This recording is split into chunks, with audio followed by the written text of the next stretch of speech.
What is going on? I'm going to work on this guy here. This is Crusader Champion from Reaper Bones. He is about, I don't know, maybe a $3 model or something. So we're going to paint him, try to paint him up like a D&D hero or something, and try to sell him on eBay when we're done. So I think we're going to kind of base coat him in metallics, starting with jet exhaust. We'll leave that in the recesses, what are like the chainmail. And we'll work our way up from there.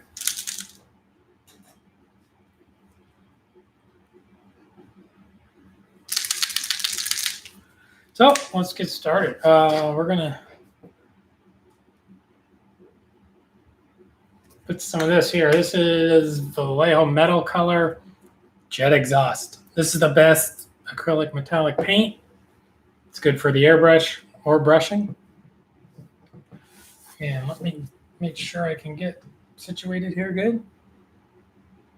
As always, if you're watching this, please leave a comment or feel free to join the chat.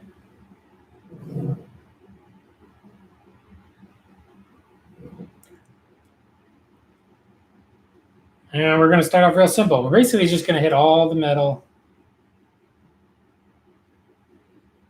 We're using the size 6 ghost brush here.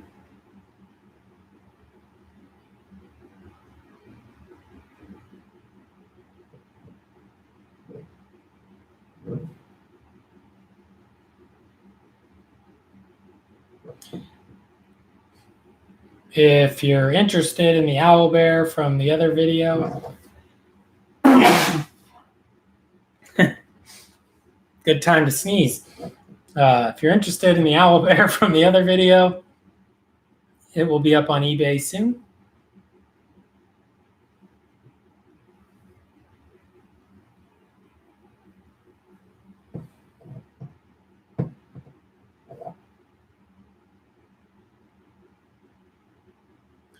And we're just basically going to block in all the metallics and then work our way up with just highlights and then wash over all of it.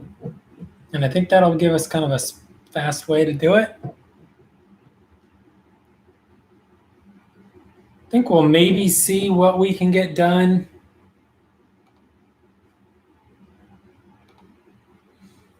in, say, an hour.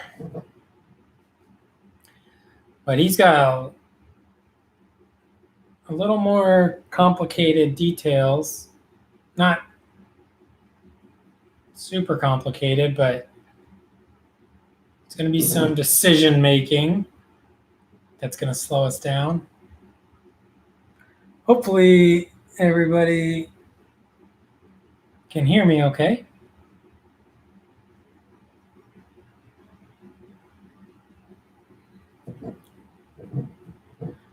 If you have any questions, feel free to type them into the chat. I'll be checking it.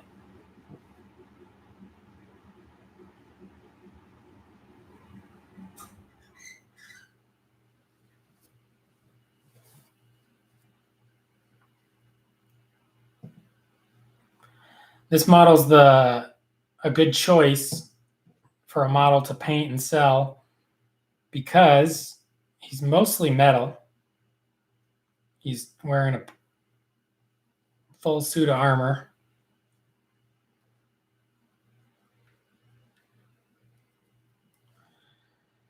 So that should give us an advantage for getting him finished.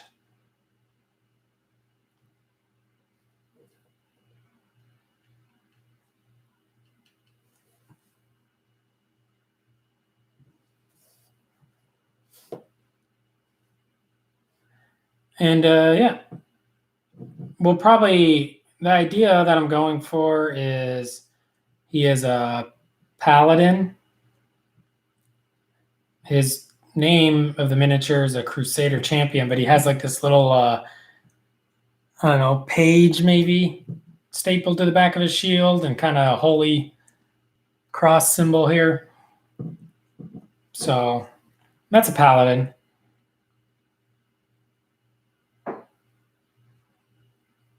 So the plan is to paint him up and list him on eBay as a paladin. And then hopefully somebody playing D&D will be in the market to buy their paladin character. He's got kind of a robe or a tabard. Probably do that kind of white. We might even turn his armor gold. I don't know. Maybe not.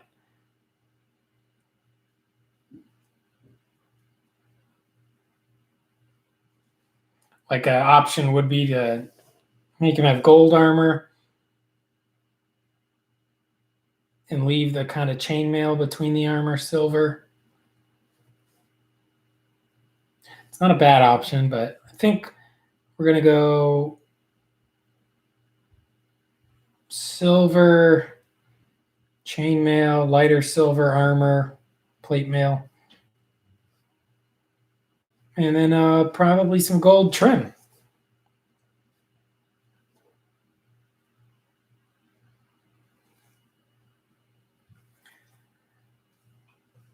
Painting metallics always contaminates your water cup, but oh well.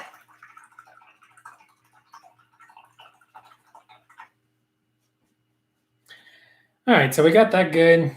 I'm going to switch to kind of a more beat up brush here. And I think we're going Black Templar.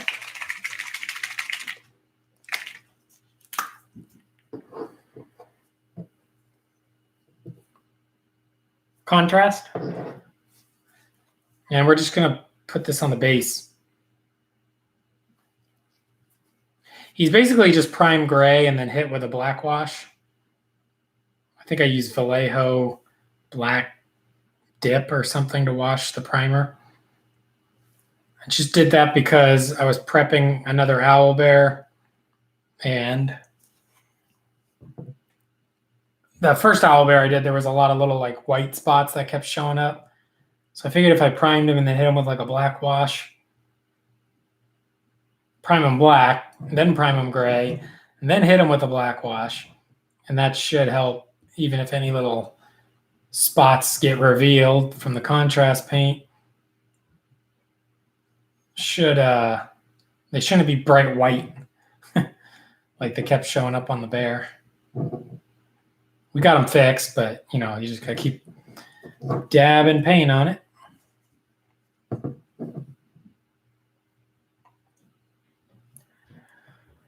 Hopefully we'll get somebody in the chat here to entertain us while we work on our night here. And I put this at the title at $20 an hour because I'm thinking maybe if I take 2 hours to paint them and sell them for $40, something like that. We're still working on getting faster, and this is a good exercise for that. All right, so that was just Black Templar just to get the base. We got the wet palette going over here. I don't know if we're going to need it, but we got it. Now, I think we'll maybe highlight some gold.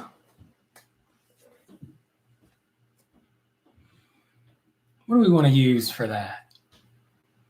Some kind of gold.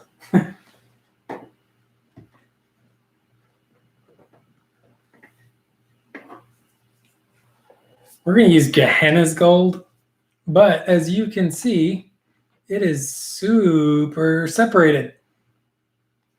So that's no good. So we're gonna have to sit here and shake it for a second. Now, it doesn't look actually too bad in the pot, luckily.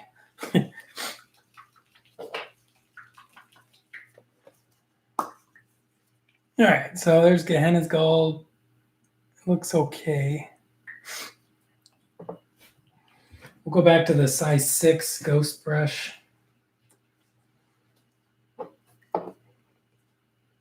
And what we're going to do is just hit some of this trim. Kind of a gold shield. That sort of thing. So that should be good. And we'll highlight this probably with some brighter gold, but this is almost like a coppery kind of gold color. And we're going to do the whole shield. Oh yeah, this is, oh God. I got it right on his like purity seal. This is really crappy quality paint. Just looks like I'm painting with nail polish or something. It's probably not shooken up enough.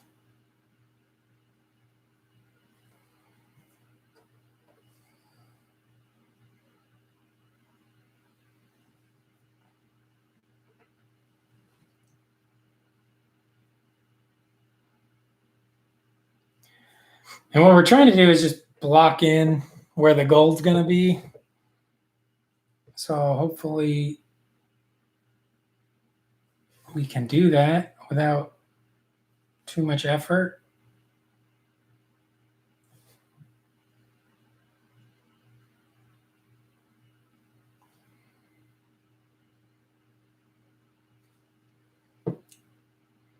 Hitting the trim of the shield here. This is Gehenna's Gold.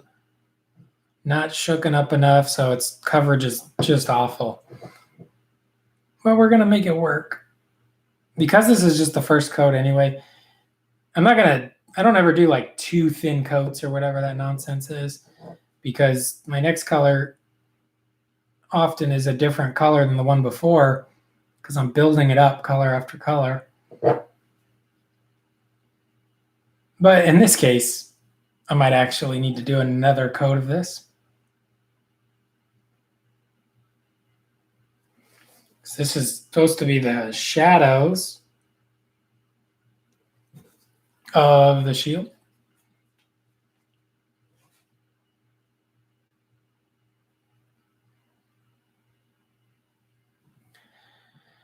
All right, that's something. Probably hit the little trim on his helmet.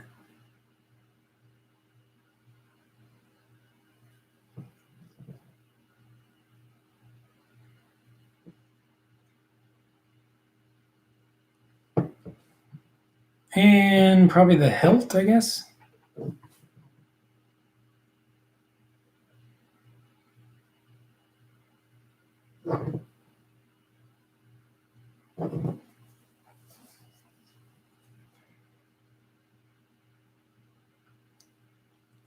And that's going to just kind of block in where we think the gold will go.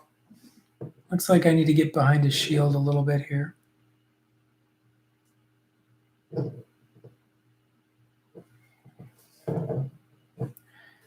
I should have probably picked my gold before I started.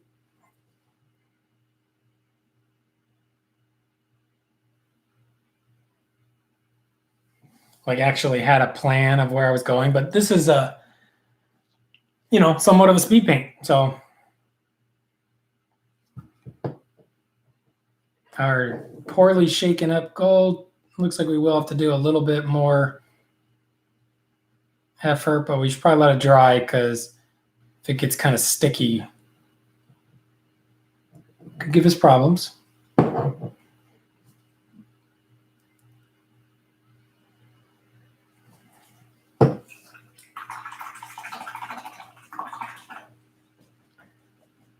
I don't know if my wet palette's super wet right now, but I think we're going to take some white. If it's wet, it's not. A little bit. Mix it with some bone color.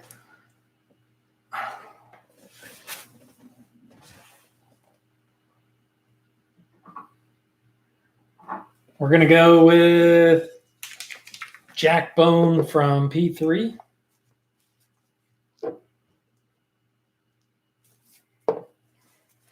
We're going to put that on the wet palette. Oh, flying lids. Perfect. Nice lid flew off.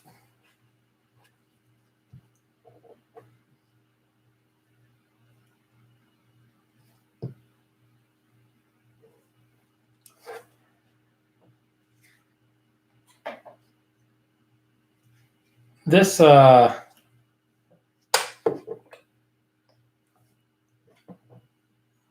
that water bottle top there actually has distilled water in it.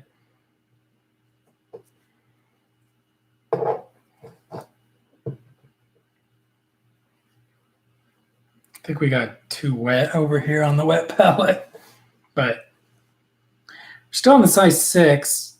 We might make some mistakes here.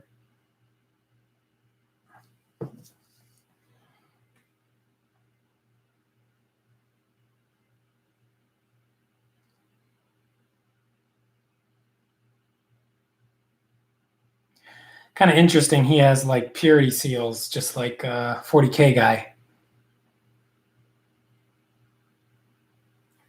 Guess that's probably a common fantasy thing, maybe.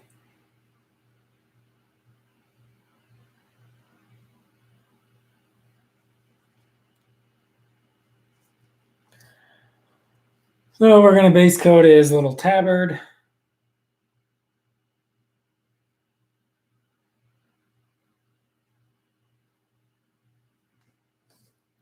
In Jack Bone from P3.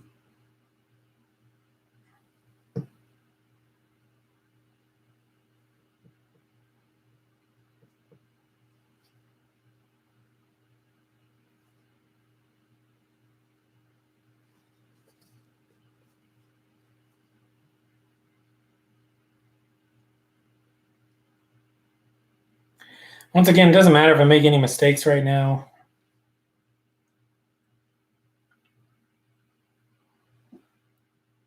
These are all just the first layers.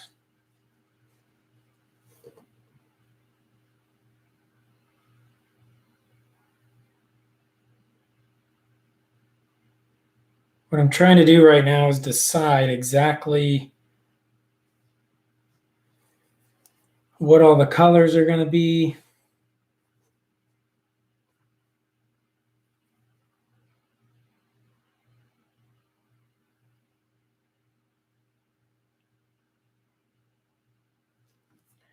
And actually, I got some swooping hawks ready to go. I got an owl bear ready to go. I got some deep madness monsters ready to go.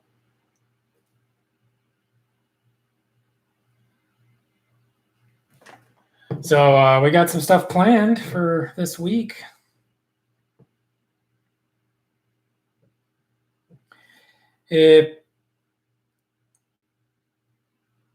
Hopefully people did like the owl bear one. So if people like this one as well, I definitely will continue to do it. I'm going to continue to do it anyway, regardless of if people like it, because it helps get me painting.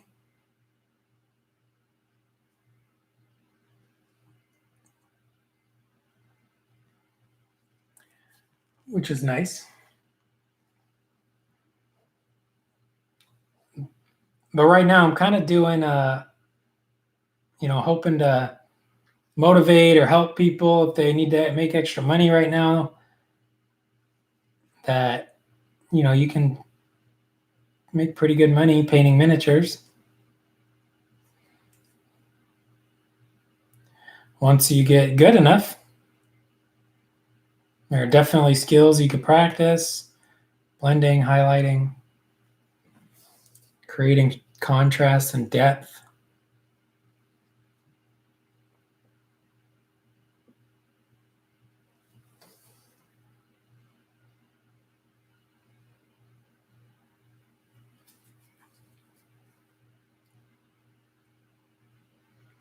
But if these don't get, if people don't watch them or whatever, then I'll still stream, but I'll just go back to painting more of just my own stuff. But this is a fun exercise for me to kind of see, like, what can I get done in an hour or whatever.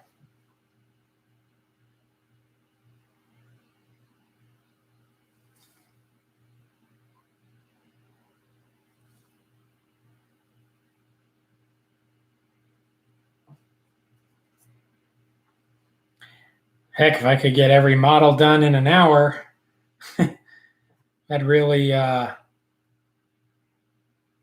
still have too many models, but at least I know if I put in 10 hours a week, I could get a new squad done for my army. But we all know that's not going to happen. Some models just take long. I don't know if this one's going to take a ton amount of time. I feel like we've actually accomplished blocking in a lot of areas on him.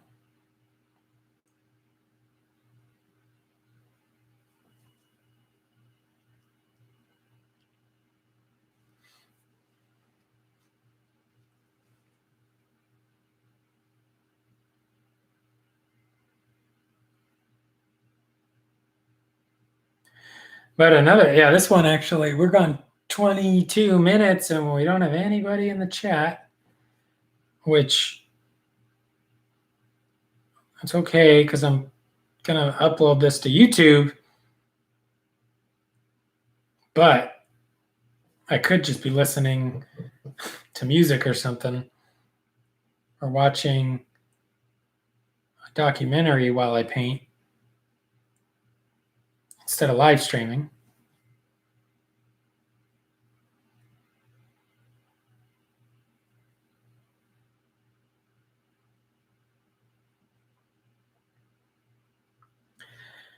Said listen to music, but I don't really actually do that. I'm more likely to listen and watch other people's YouTube videos and see what they're up to.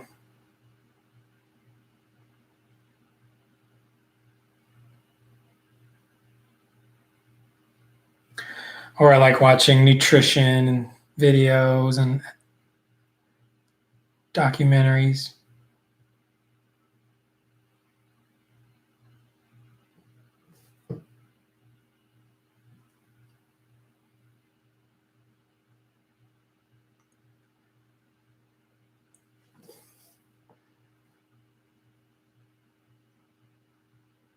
Certainly get a little less done though when you're half paying attention to what you're doing and half watching the computer. So this is a good way to be more productive. Holds you accountable. Since I got the stream going, I'm going to keep my paintbrush moving and keep working.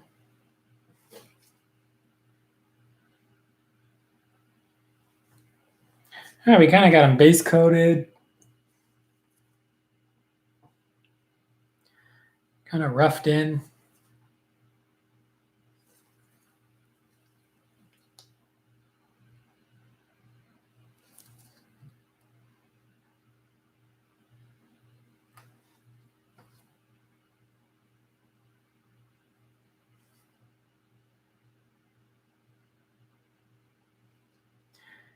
Keep touching the base with this bone color, but I'm not too worried about that. We can kind of blend that away, or actually we can just take a little black off our wet palette and there we go, it's gone.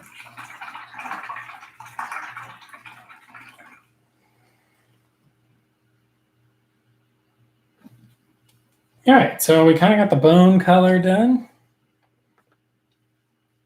Not done per se, but blocked in.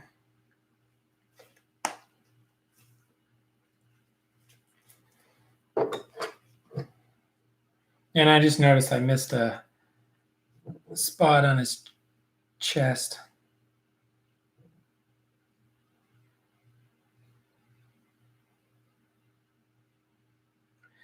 He's got an actual like sculpted on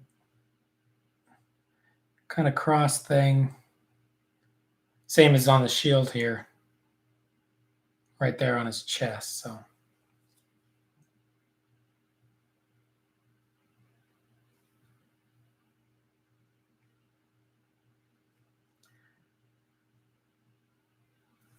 Don't think that wraps around his chest. Inquisitor's ain't in the building. What's going on, man?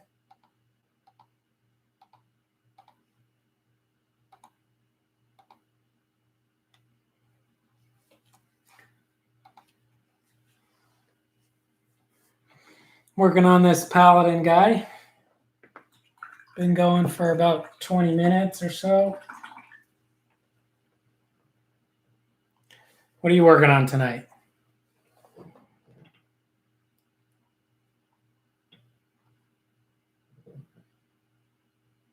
I think we might go in with the dry brush on the base right now. First dry brush. And we're going to get the size 1 ghost dry brush. And let's go. We'll do something a little different. We're going to do Nurgle green. Maybe. Sounds like it might be kind of dry. Yeah, it looks okay. We're going to do Nurgle green. This is just going to be a light dry brush. Get it on camera there. So put a little bit on your brush and rub it into your napkin or paper towel.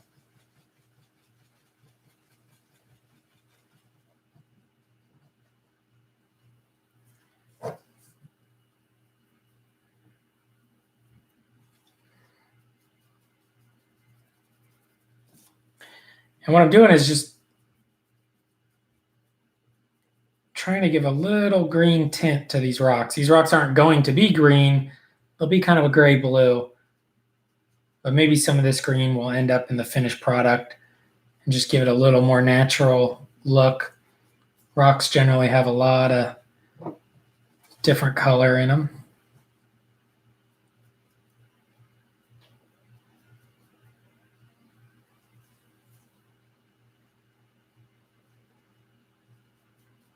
This is sort of an overbrush, what I'm doing, instead of a dry brush. I was dry brushing and then just didn't seem necessary for this loose early on in the model. So just kind of an overbrush, which is like a dry brush, but a little wetter.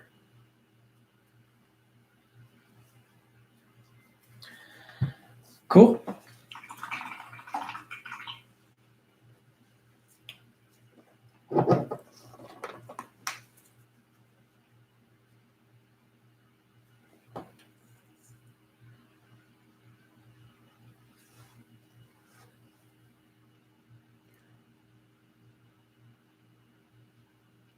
Have a good night. Yeah, I don't think 2 hours of sleep is very healthy. I feel like I need 8 hours. Even 7 hours, I feel a little off. I don't know why. I used to do 4, 5, 6 hours all the time.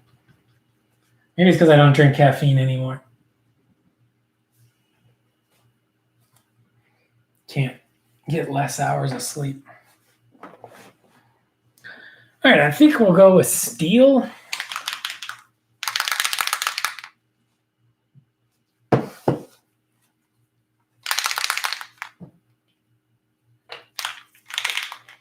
This is Vallejo Model Color Steel.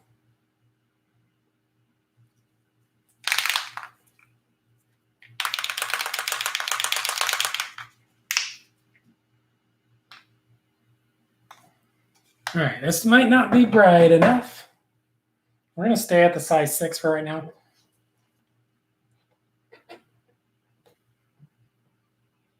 Okay, this is a waste. It's not bright enough. We need to create a separation between the jet exhaust color we used, and now the highlight of his armor.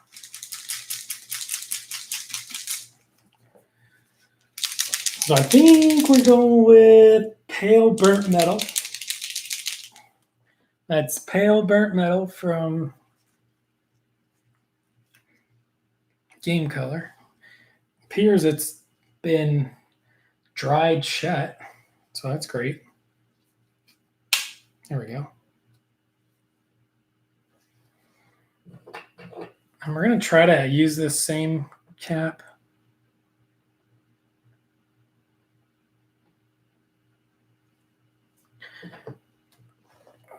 No, we're not. No, we're not.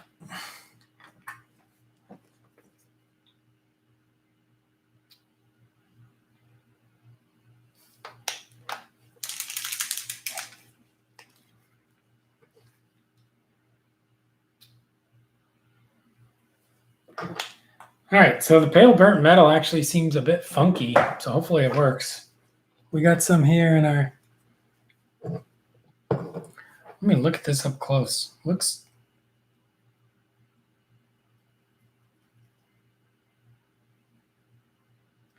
Does not look great. We're going to get this paper towel here, and we're going to use it to just basically remove most of it from our brush. Hopefully that's going to give us smooth paint, because the paint actually looks a little funky.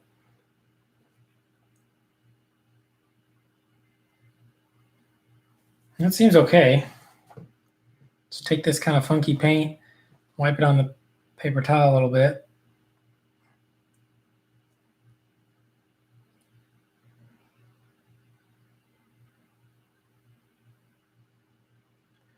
And we're just trying to highlight his armor.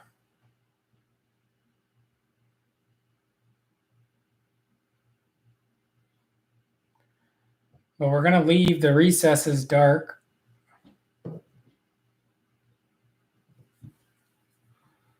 And those recesses were jet exhaust.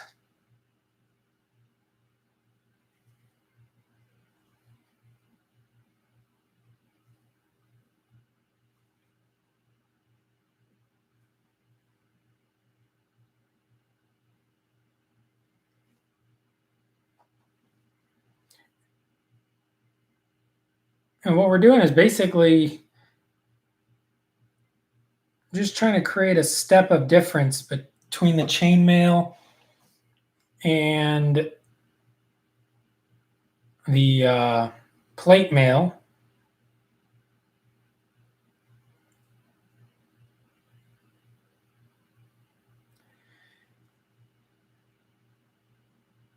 And this will be hit as well with a probably a no, actually we'll, I don't know, I was thinking maybe no oil gloss, but we might try something else.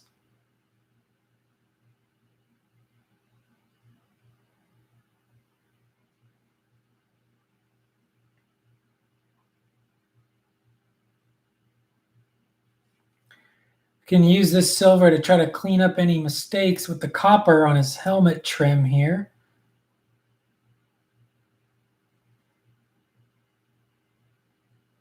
And it's probably not easy to see, obviously, but we got room to go brighter too.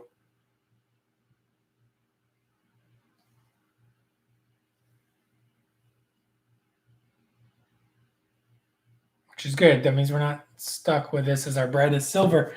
We could still highlight this silver even another step.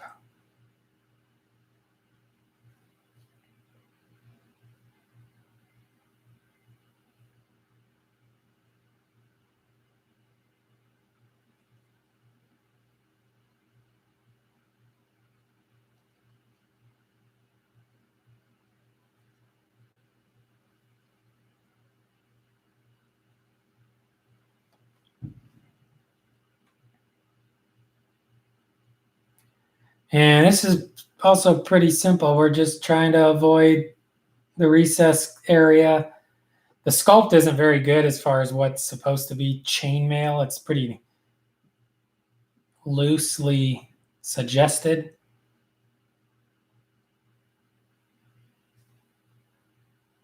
So darkening that up with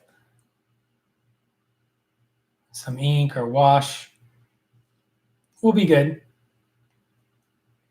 We don't want to draw any extra focus to the poorly sculpted chainmail on this model. The model's actually pretty cool though for, I don't know, a couple dollar model from Reaper Bones.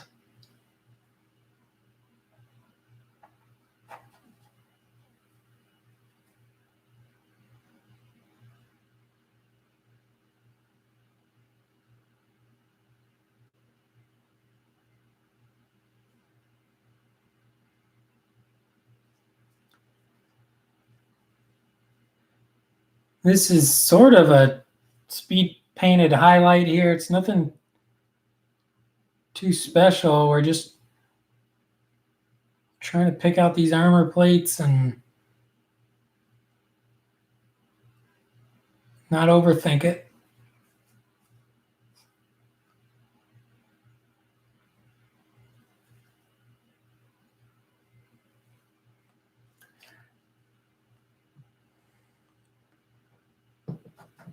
And I think that's about all we need to do so far.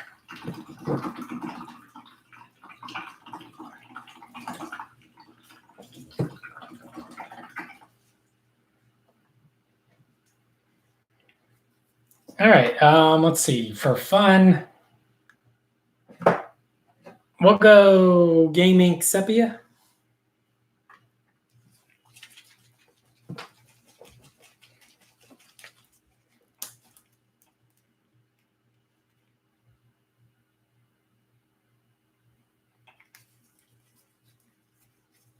And when I say for fun, that's just for me because it's not a color I use very often. So,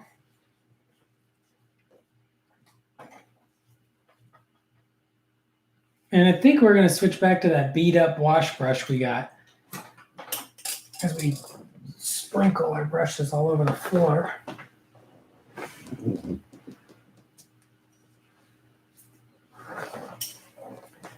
So we're going to go back to the GW just beat up wash brush. And I think we're going to put a little quick shade medium in it.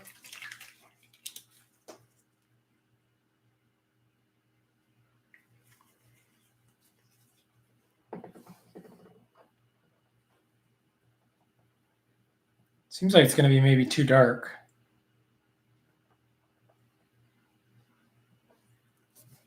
Yeah, that's going to be way too dark.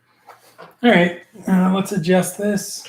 I should have just went maybe Agrax or shade, but we're going to go flow improver.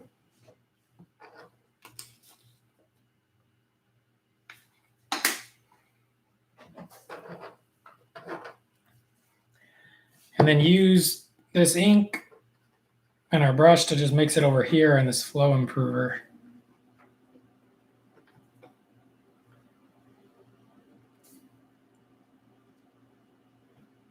It's a little better. Do a couple water drops.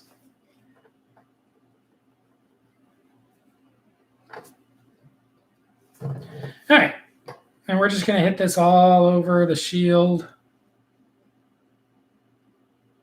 all over the gold details.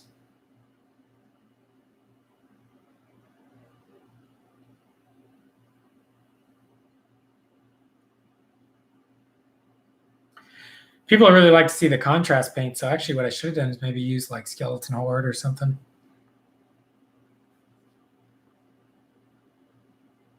You can see though, mixing in some flow improver into your wash is a really good way to help it flow exactly like how you're expecting your wash to flow.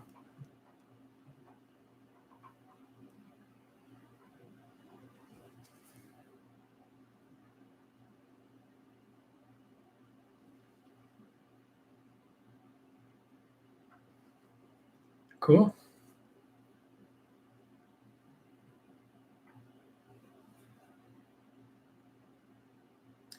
You're working with like a wet wash like this, keep it moving. It's okay to get a little overspill. We can always clean that up later, but I honestly think any overspill is going to be lost anyway when we wash the metal armor next.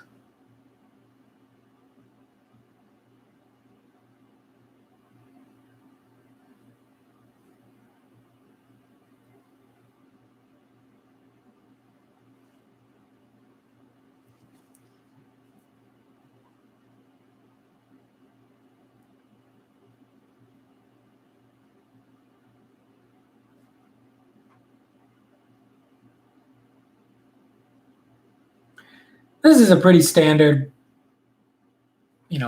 painting technique for miniature painting. The base coat, wash, highlight kind of style.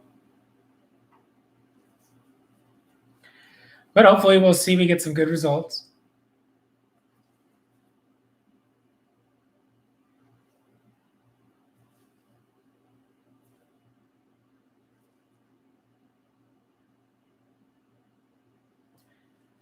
All right, that looks pretty good.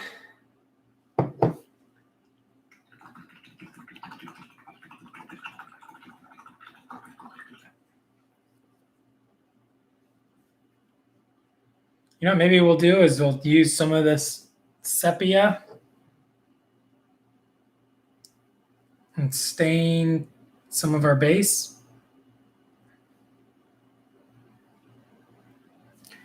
Just so it's not totally wasted, since we didn't get to use it as much as we put out.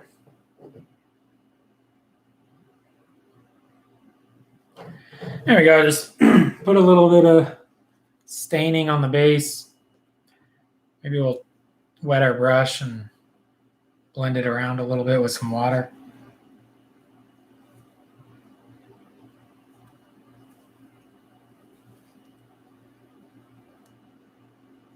That looks kind of cool, actually, with the green and kind of the green overbrush we did. So we got something going there. I'm going to rinse the brush, dry it off a touch, and then use it to wick out any really heavy pooling. When you wick it out, you can basically dry it off on a paper towel and then go back in.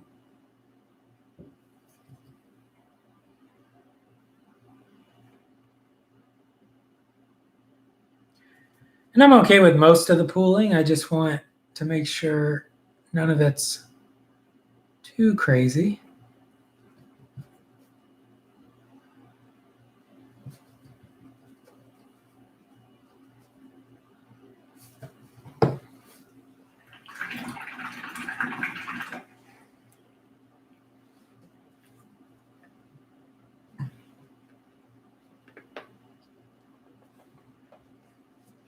All right, now maybe what we'll do, I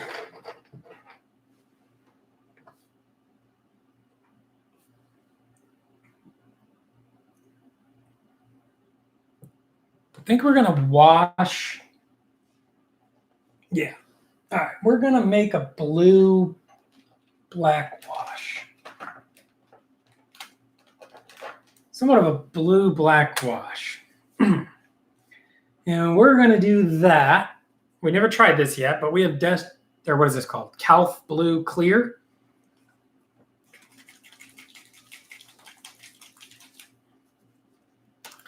First time trying this, so we'll use our pipette.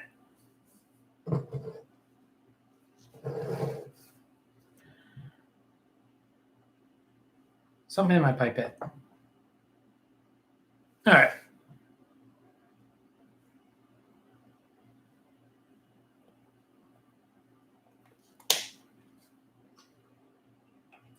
So we got some Calf Blue Clear in our water bottle top.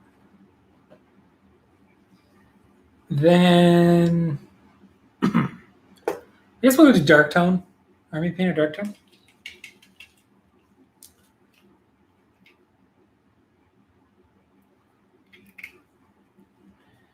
Maybe it's 50-50, I don't know. And then I think we're going to go flow improver.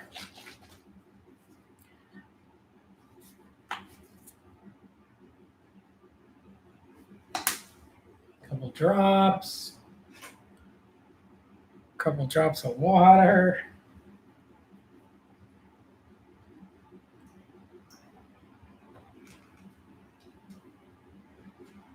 Get a wash brush.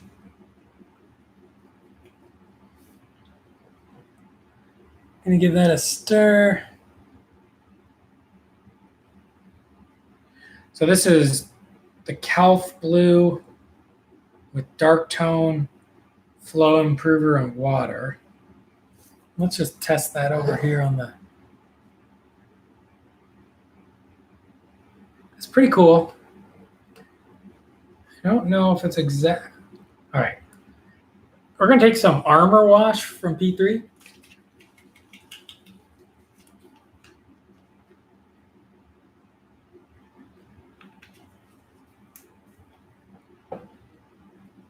And a little more water.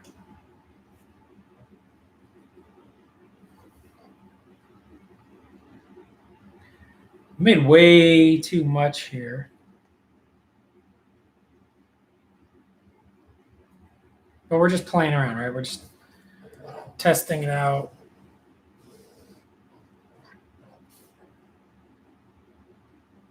That's kind of cool.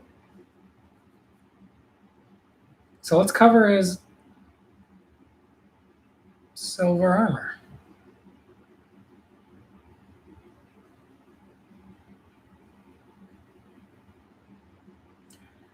Going to try to let it pool in all the chainmail areas. Maybe try to avoid it on our tabard.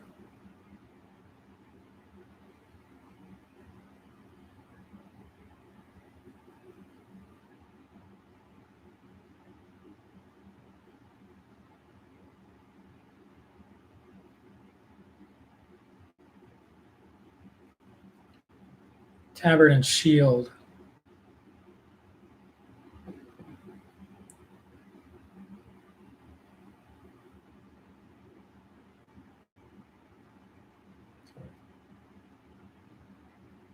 This blue created actually works pretty cool. It's got a cool effect.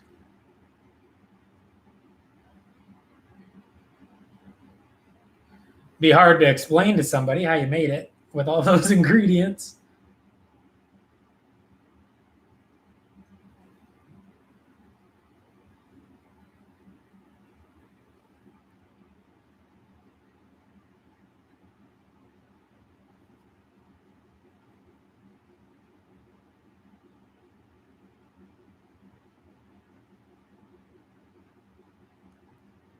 If it was in a bigger cup, I'd maybe end up saving it. I might end up saving it, or maybe looking around my desk here to see if there's another miniature I could slap it on real quick.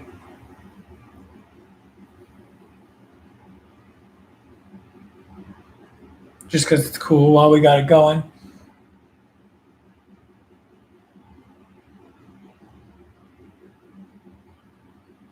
Not much action in the chat tonight. So if you're watching this in the future, feel free to comment down below.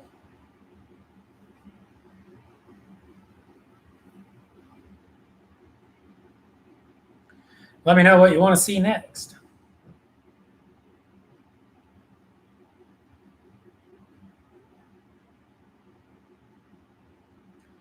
Or let me know what you're working on, or you saw a video, or you made a video you want me to check out.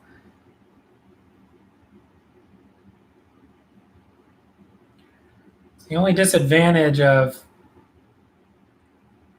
streaming basically is I can't watch my own content or things I'm subscribed to. So I'm trying to keep it nice and quiet for people to enjoy watching, maybe while they're painting.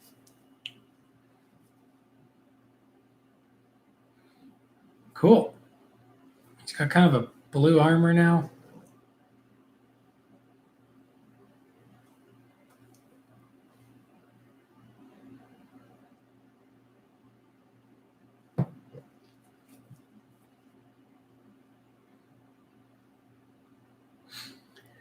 That looks pretty good.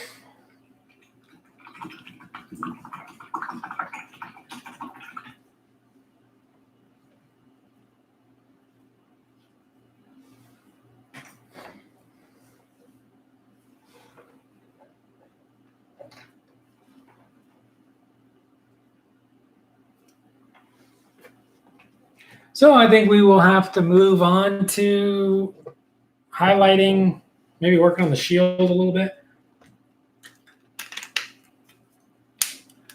Could give him like a magic shield, but I don't think we're going to do that. Maybe while it's still wet, we'll highlight a little bit here.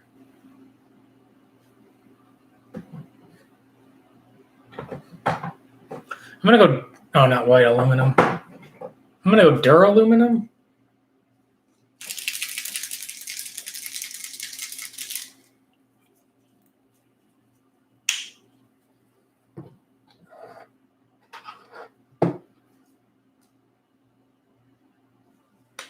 I'm going to just put that right on top of the pale burnt metal that we were using earlier. It's mostly dry, so it's not going to matter.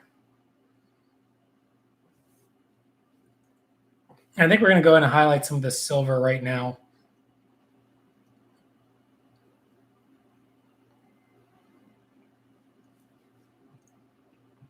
While the blue wash is still wet.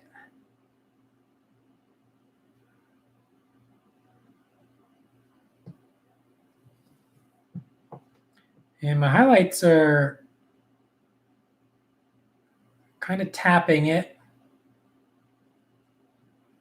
giving it hopefully like a hammered steel look. So you can see there on this trim, I'm going to actually kind of tap at it instead of like brush across it and cover the whole thing.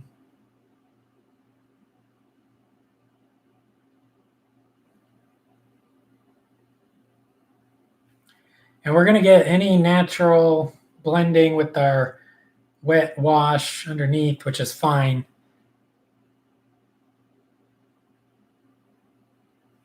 Because when it's all said and done, it's all going to just mix together and look fine. If you have any questions or anything, make sure to put them in the chat. Or if you're watching later, put them in the comments down below.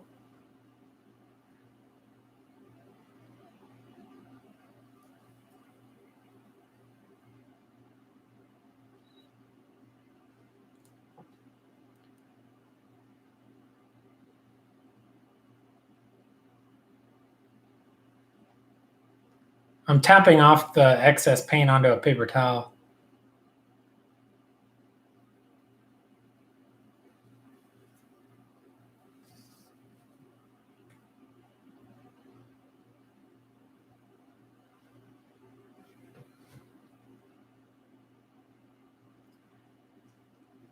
Which just helps me control how heavy it is when I put it on.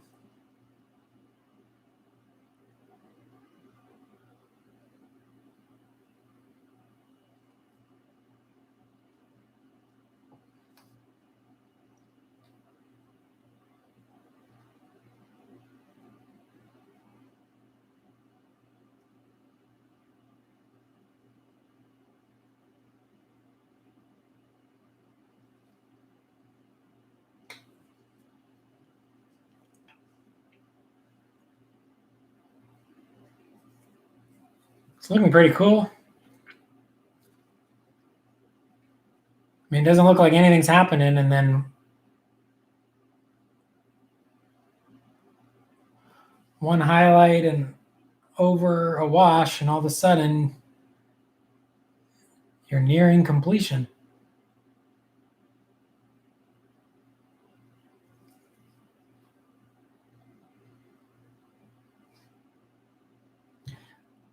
basically using that kind of bluish tone wash hopefully gives it a little bit of like a reflect that maybe the sky or something is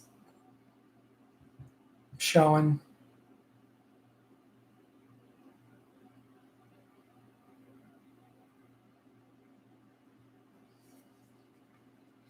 Purposely not highlighting underneath.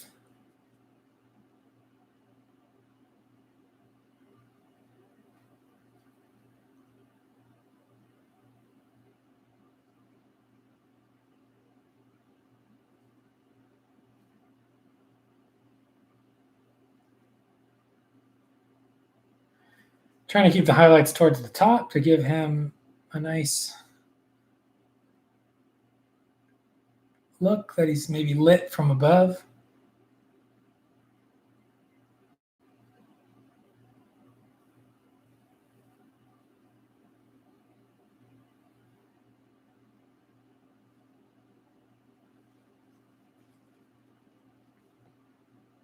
We're also going to use this highlight to clean up any mistakes.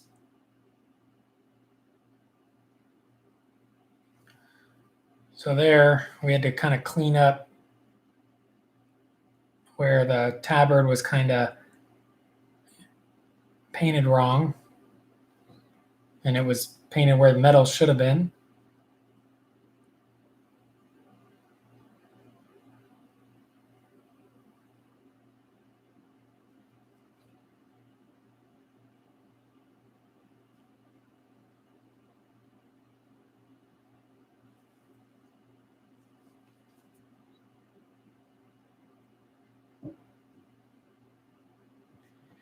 And we won't really highlight the inside of his legs.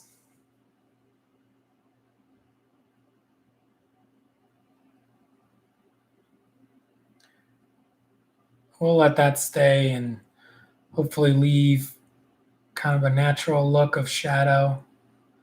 Should be darker underneath them. The teal kind of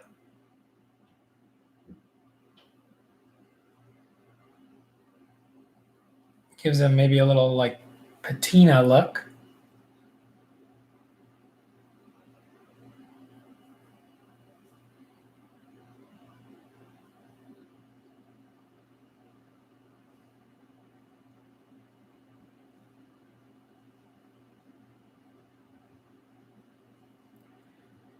There we go. I think that's pretty good.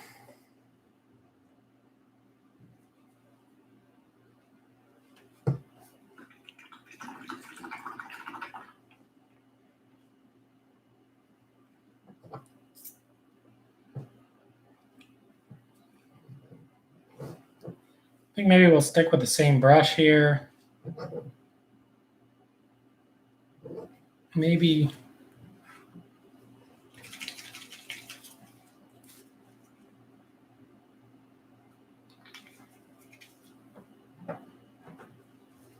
highlight our tabard, which we're going to use a little bit of white. Any white's fine, but we use dead white mixed with our jack bone color that we started with.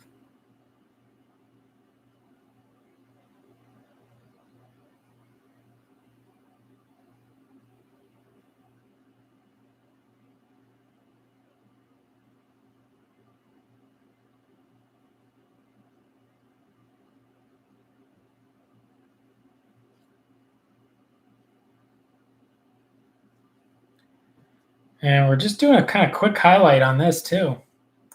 Looks like there's kind of some trim on this kind of robe stuff. So we're going to paint that maybe red or something like that.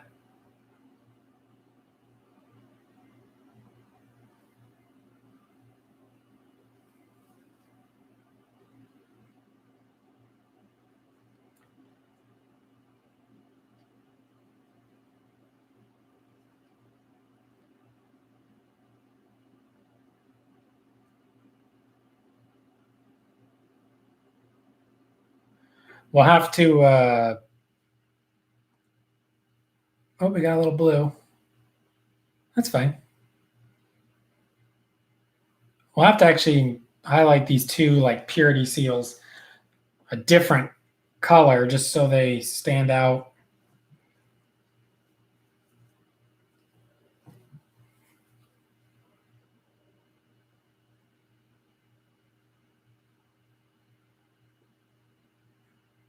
Not so much that we need them to stand out because they're interesting, but we need them to separate from the robe color.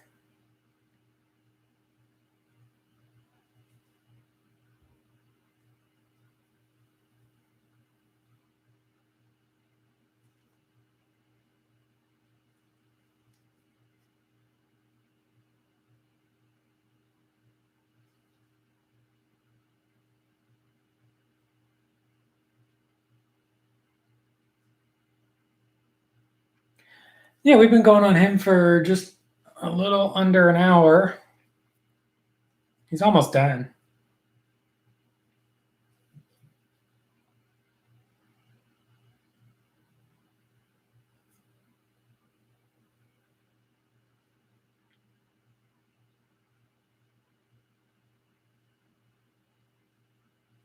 Well, I don't know if he's almost done, but we made some good progress. So let's say that instead. He may not almost be done, but we made some good progress.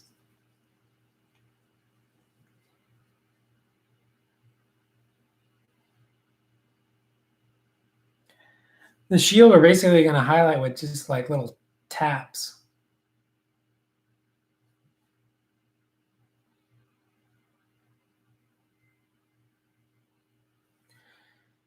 Hopefully that gives us enough control to control kind of a texture to the highlight that looks interesting.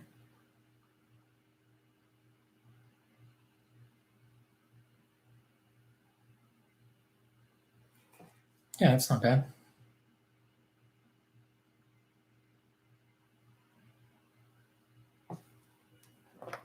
So he's got just kind of a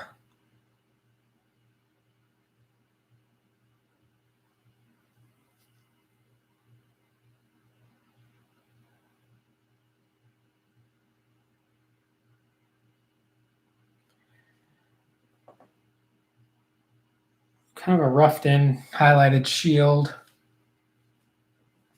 I'm going to mix some of this white with maybe like a blue.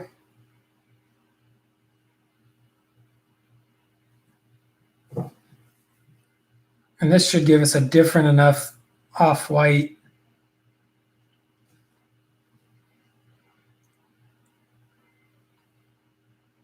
so we can highlight our more paper materials. I'll do this on the back of the paper on the shield.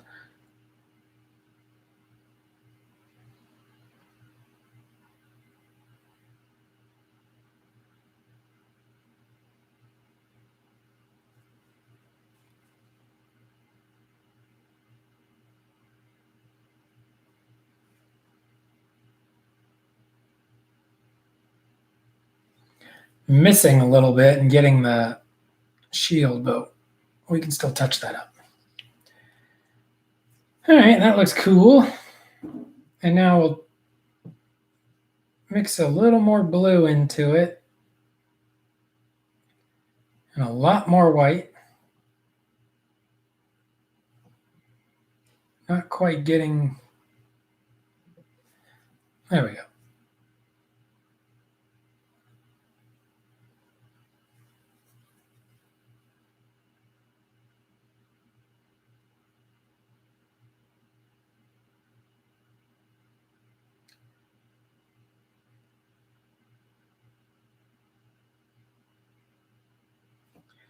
And we're kind of highlighting it with stripes.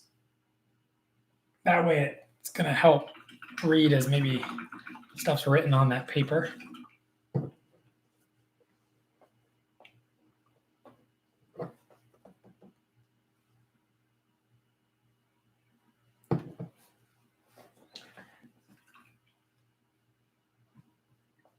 Now we're going to go back to the size 1 Ghost dry brush.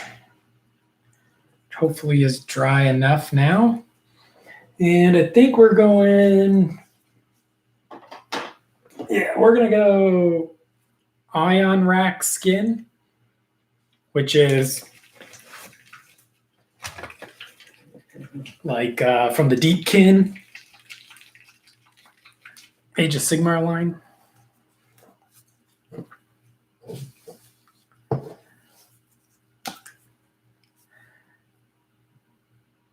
And you can see it's much lighter than the Nurgling green that we used initially. We're going to stir it into our brush here. Make sure we're coated nice and good. And then we're going to hit the rocks here.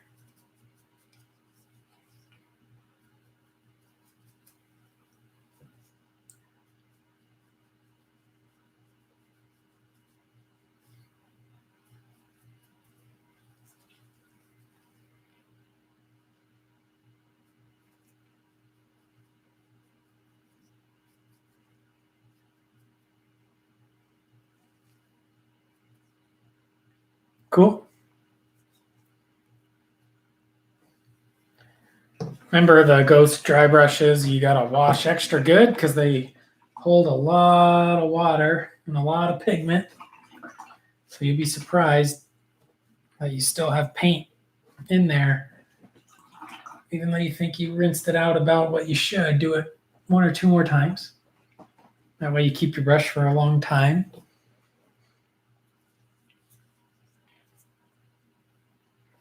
And I think we could start highlighting maybe the gold.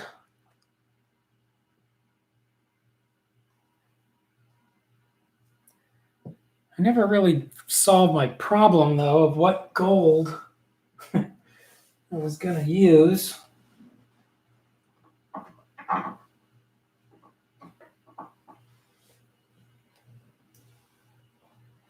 Let me see what we got. These GW gold, this Gehenna gold is kind of, it looks golder on this computer screen than it does in real life, but it's also not shaking up all that great.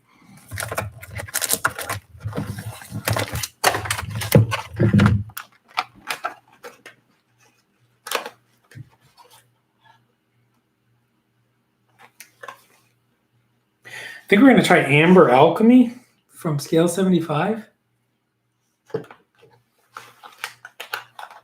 This might be a mistake because we have not used this color yet.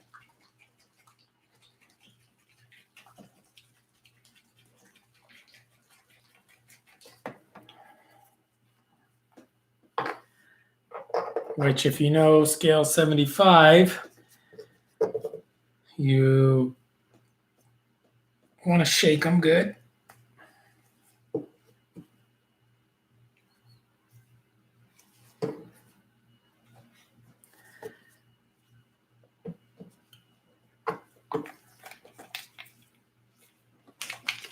And I think it's going to be good. So we're going to highlight some of this gold. And actually, we do have to use the Gehenna gold because we have to base coat his chest.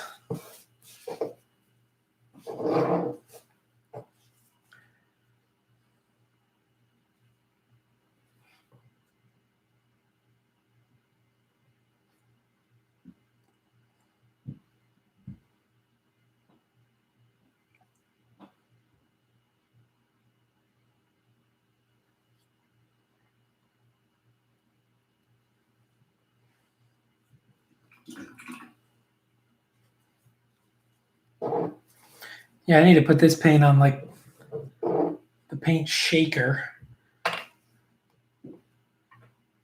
It's not in very good shape.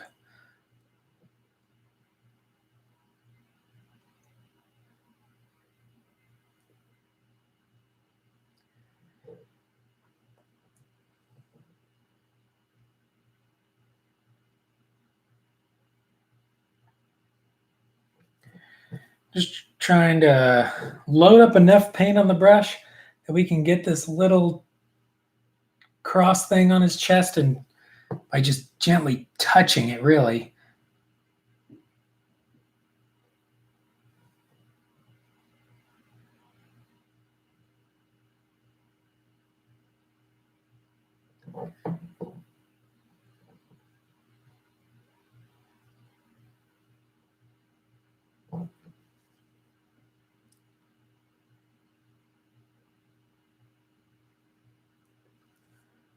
Okay. And I think we're going to get his belt buckle too.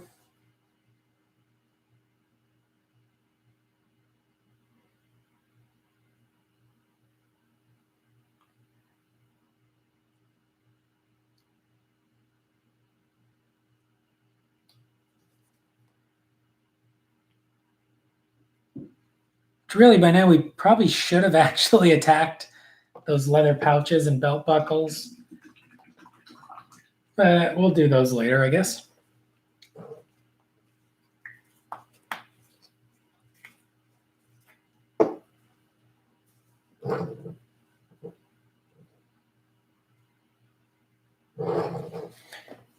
And we are going to highlight some of that gold.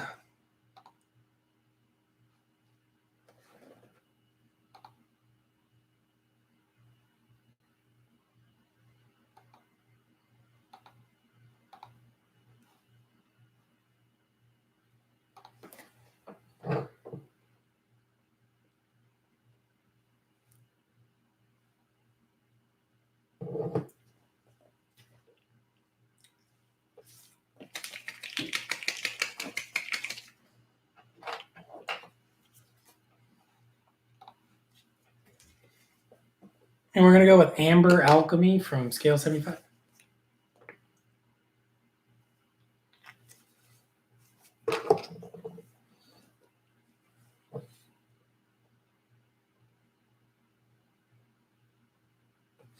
Looks pretty good. We'll test it on the hand there.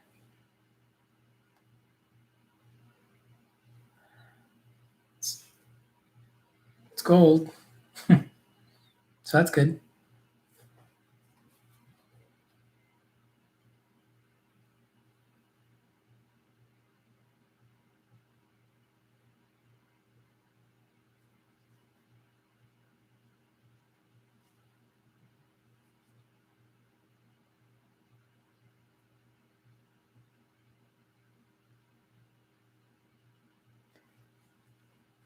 Kind of putting a highlight along the edge of his shield here that's kind of up towards the sky.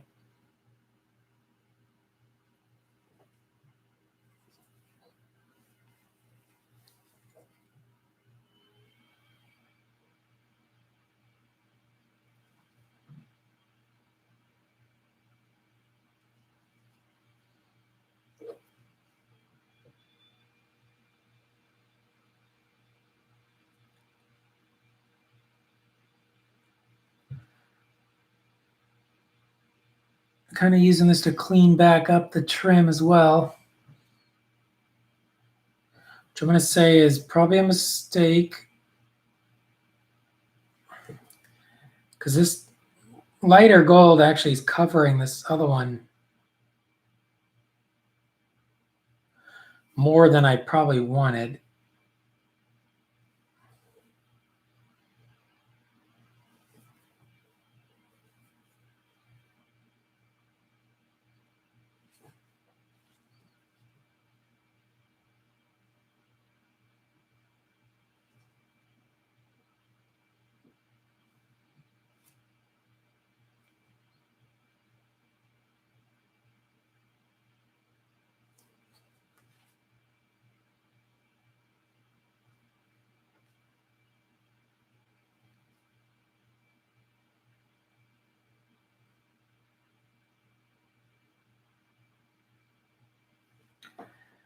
That's okay.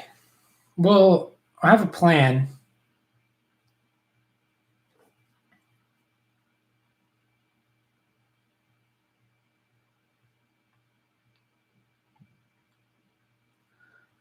So what I'm going to do, first make sure that the gold trim is pretty clean.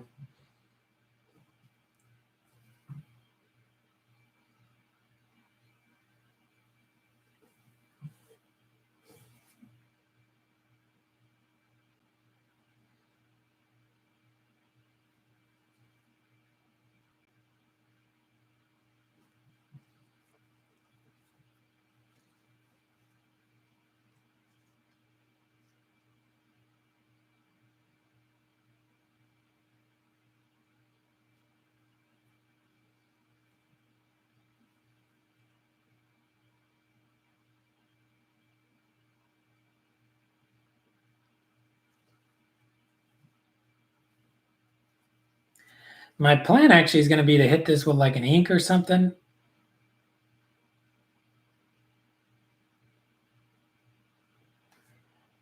Kind of tie it all together.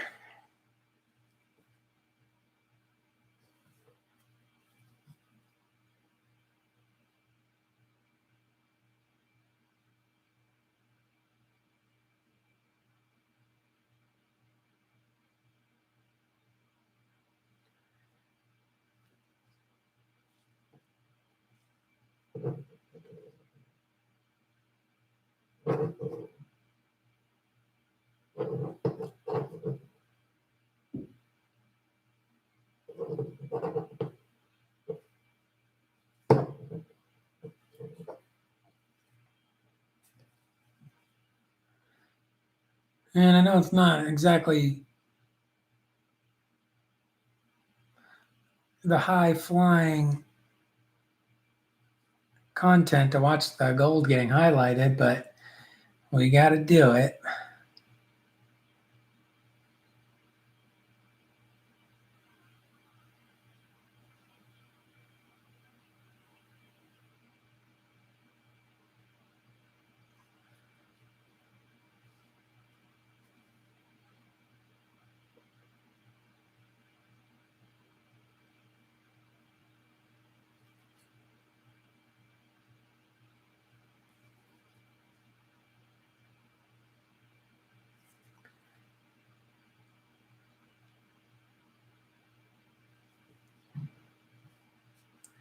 Well, I'm happy to say the Amber Alchemy from Scale 75 does have pretty good coverage, even though it's probably not exactly what I was looking for.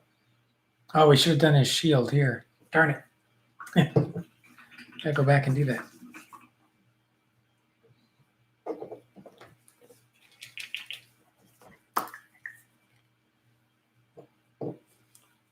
Back to this unmixable Gehenna gold. Actually, we can use this to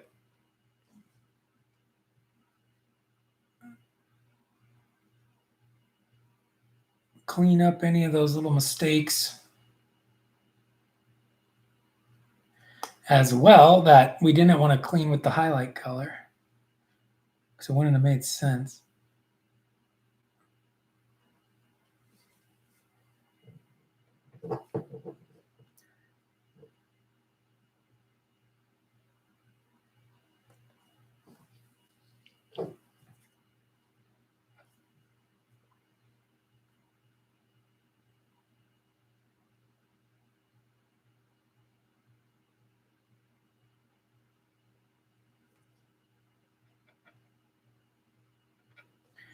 But I'm sticking with the idea that I still can do something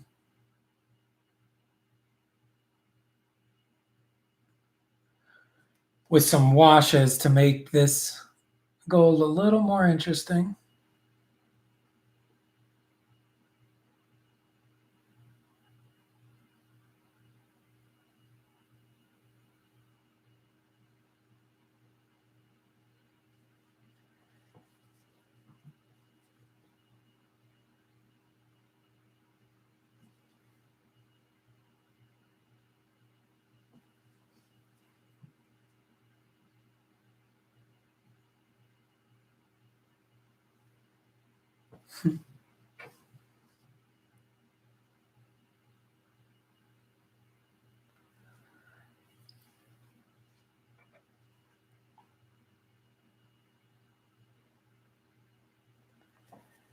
All right, there we go.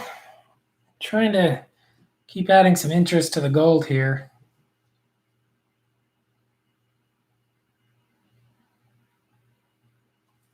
Probably would have been best just putting one coat of something and then hitting it with a nice wash. But we're kind of doing the complicated way, I guess.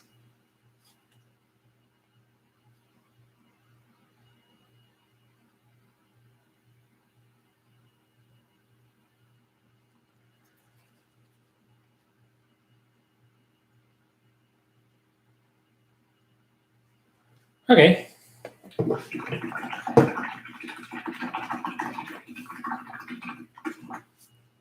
Any questions or anything?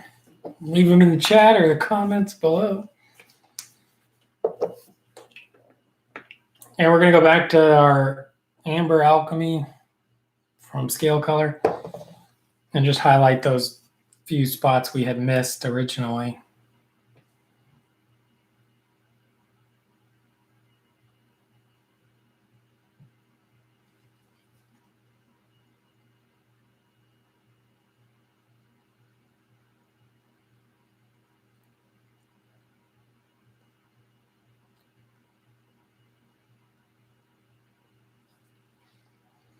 Okay.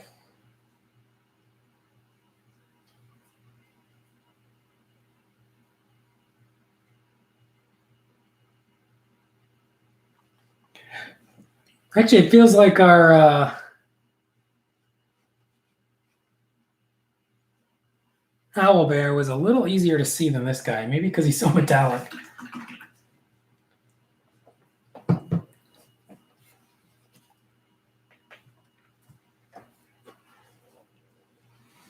All right, we're going to take P3 Scorn Red.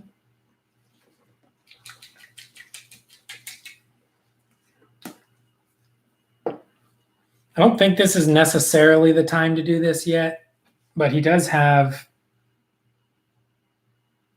some trim. And I think I'm going to try to pick that out. We might just mess him up here on camera instead.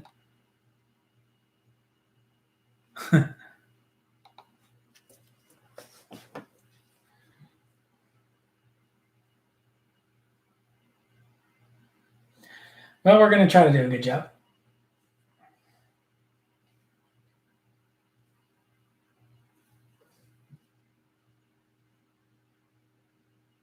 This is the Ghost size 1.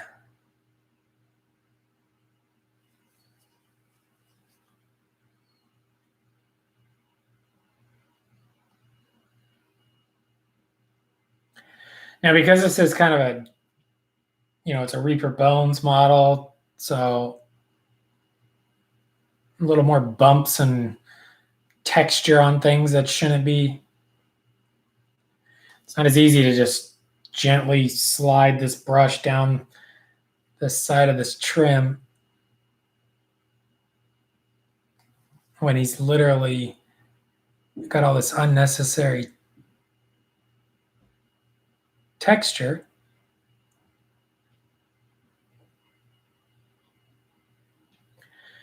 Which is actually pretty irritating right now because you're trying to. If this was a smooth surface, I could get it in one swipe. Hey, Robin, what's going on? How do you know how much is okay to get paid per mini? How do you determine your level of painting? I think you just start. Well, if you're talking about eBay, paint, put something up for sale. If it sells, maybe raise the price on the next one. You can also go on eBay and check sold listings. Compare what you're doing to what's sold. If you've been around the hobby enough, you'll have kind of an understanding of what people charge, and if you give yourself an honest assessment, you can find a way.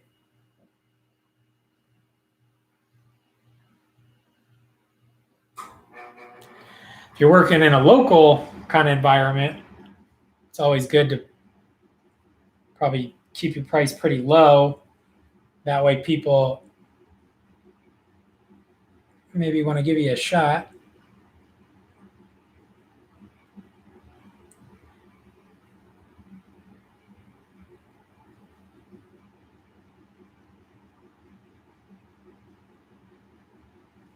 Oops. So I was doing pretty good, and then I just messed up right there, but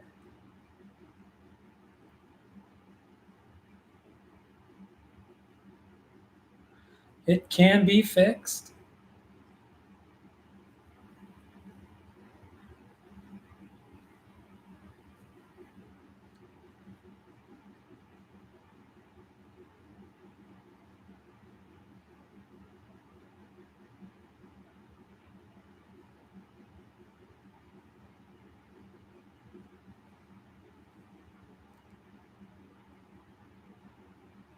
Yeah, oh man, no problem. Yeah, like, some people are charging, 50, 75, $100 for a nice character.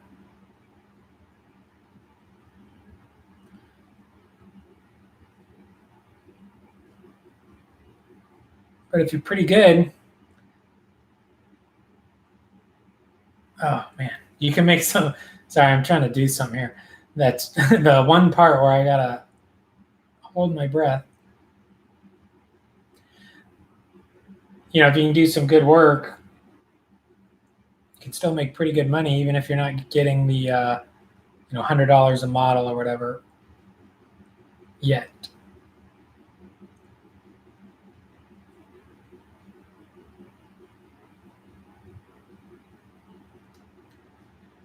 All right, so we did that. Kinda. I think I know some more we got to do actually. Looks like.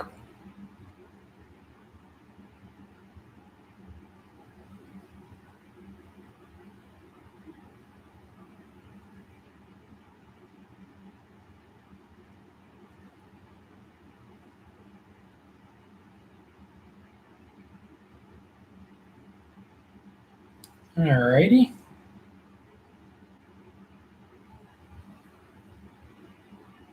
I have to clean that up, but I think it looks okay. Now it looks like maybe this one, which I thought was a purity seal, is actually, yeah, I think half of it was actually just the trim of his tunic here.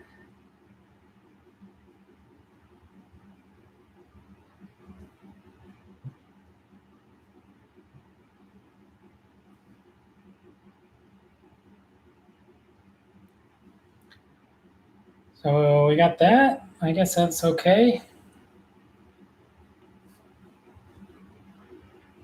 Oh, I have all kinds of different paints. I'm not really loyal to them. I like, my favorite thing is just trying a whole bunch of paints, really. I like buying and trying new ones. I use the Games Workshop ones. Right now I'm using a P3 red. I use a lot of the scale, fantasy, and game paints. Oh, I think I messed up again. Got a little bit of, hopefully I'm in camera here.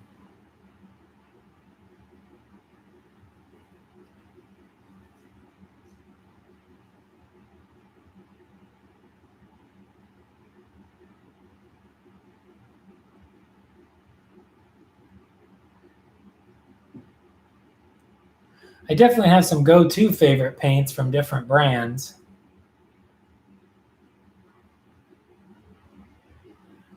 Like if Games Workshop, I think I'd always buy Celestra Gray and Bugman's Glow. I think those two paints are really, really good.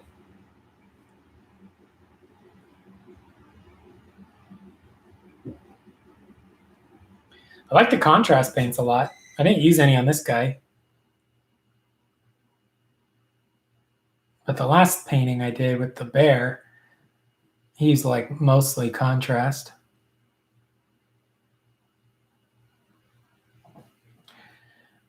I think because of the air conditioner and the fan above me, I just can't keep this paint wet enough right now. And then on top of that, the chunky Reaper Bones sculpting. It's making this trim painting way more tedious than it should have been. Somehow I got it all over the side here too. What is that? Got a part of his back here that I'm looking at. Trying to figure out maybe what it is. I think it's a piece of the armor. Yeah, I think it is.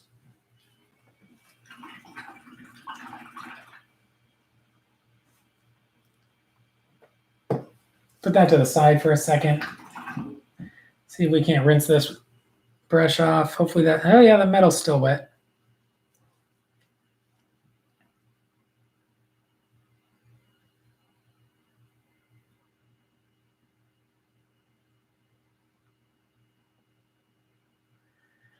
All right, yeah, so I'll just pick that out. That's actually armor.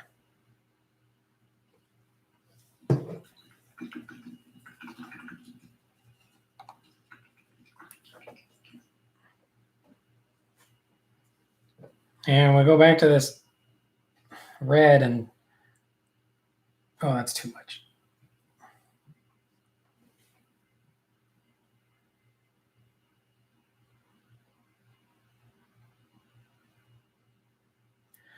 On the side, there's no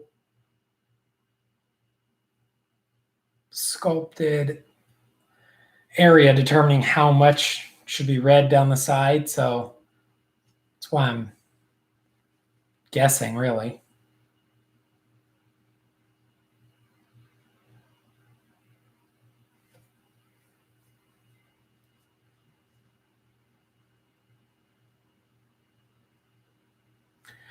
I'll probably put this guy up for like $50,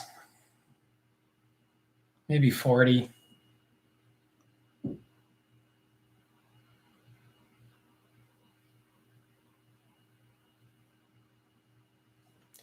Depends on how happy I am with them.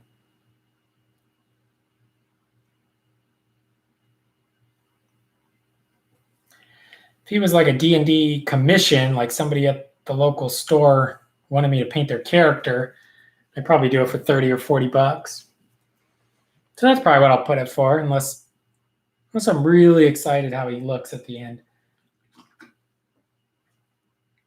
I'm going to try and just put a little cross on his paper here.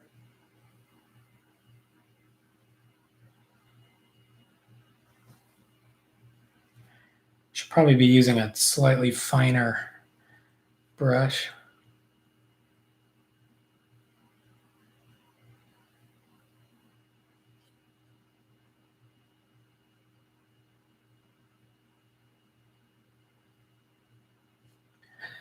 And it doesn't really look like a cross, but it looks like something. So that's good. You know, sometimes in medieval papers, they have like the first letters like big and red, and then the rest is squiggly lines.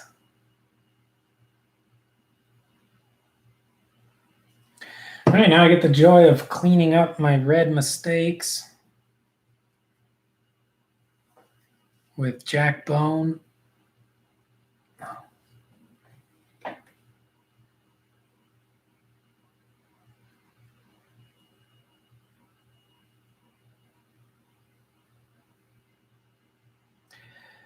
And this, of course, could turn into, if I make a mistake, having to go back and fix the red again and back and forth a little bit, but hopefully we are fairly accurate with our brush.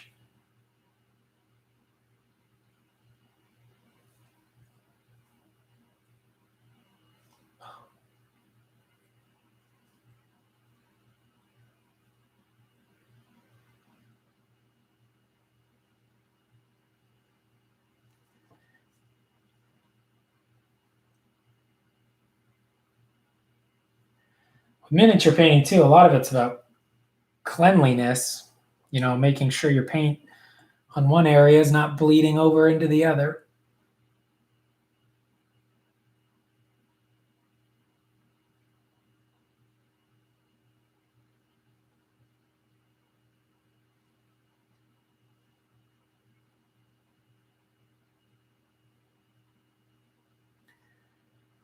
All right, I think that's good.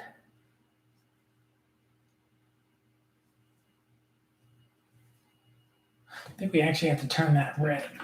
There's just a little part on his side here that is this kind of bone color, but I think it would actually be red.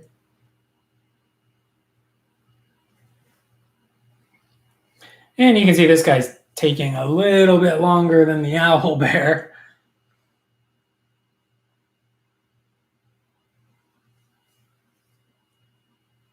Actually, my kind of blue, weird, but my kind of blue wash I did on him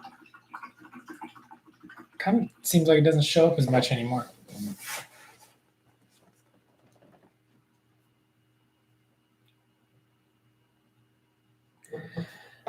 Now I think we will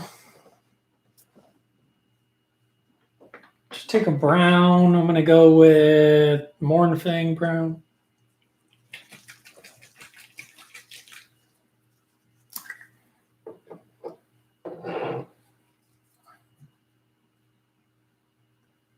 I might use it on the palette, but it is an air version of the paint, so it's thin. But I'm going to just do the pouches and belt. So in this case, I can pretty much just go right out of the pot.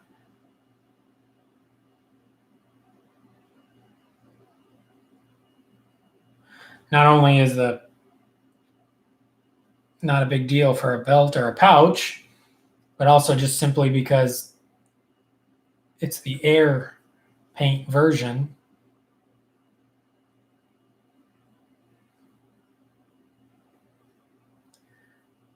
Belts are always a good place to mess up.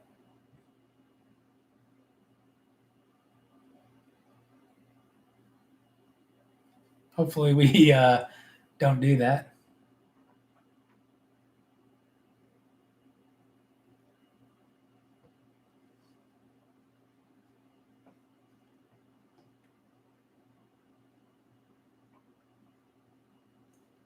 I am using my wet palette just to dab the paint off my brush, which is not thinning it, but controlling how much I have on my brush at one time.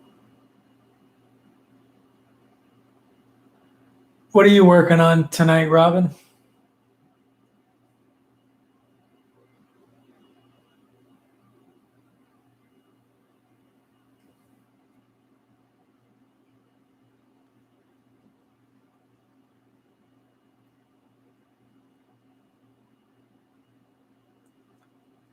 But yeah, I guess if I finish him in about 20 minutes and sell him for $40, that's $20 an hour.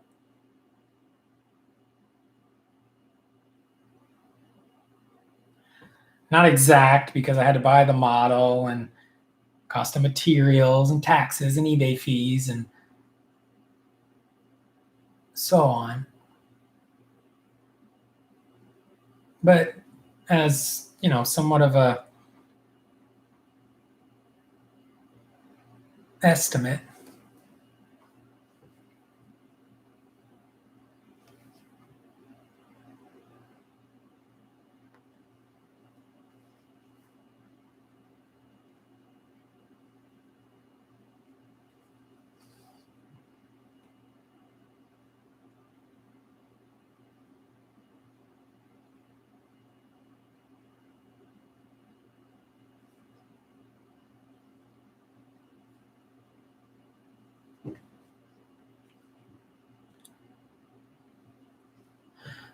But yeah, he's basically almost done.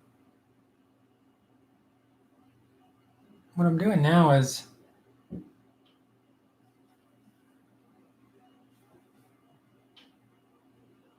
just some little extra. Well, I mean, doing the belt and stuff obviously is a good idea. And I think we might just highlight this belt by mixing a little bit of our white with this Mournfang brown.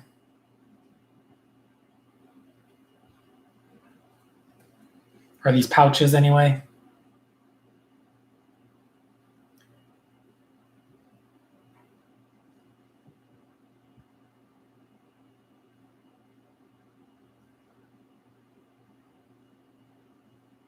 Well, we'll do the pouches and the belt.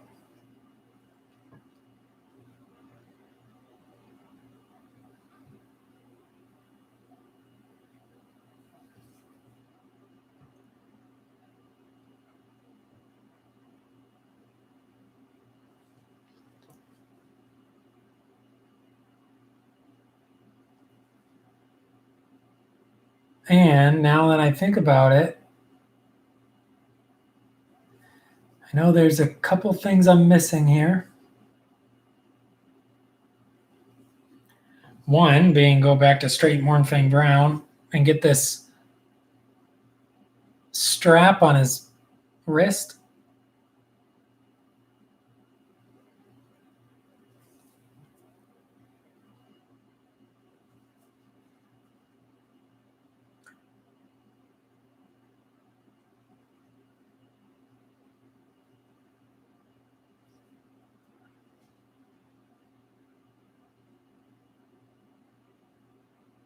Hopefully that's a strap on his wrist. It is now.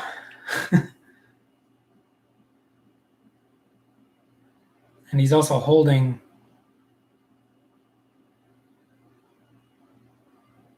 a strap.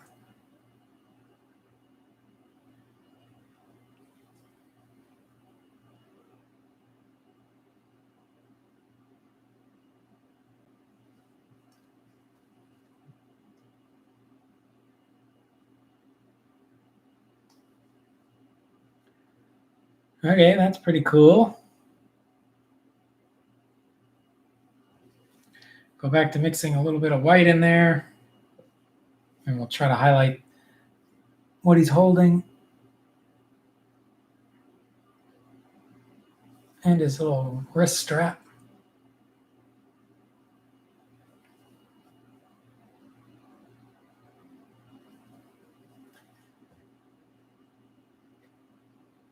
We're going to mix some more white because I am going to wash this. So we're going to put some extra little highlights on the pouch.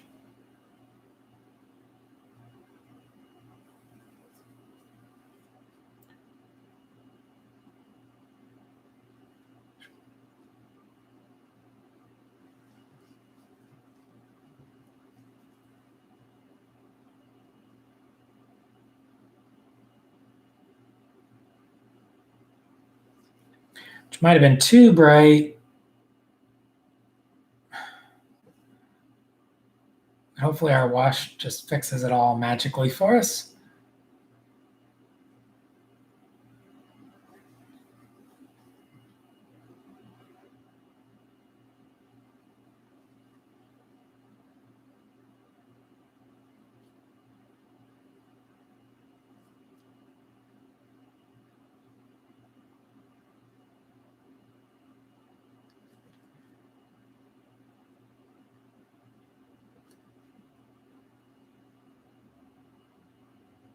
Oh, bummer.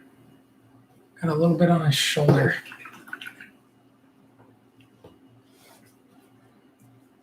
Okay, I think we're happy with that.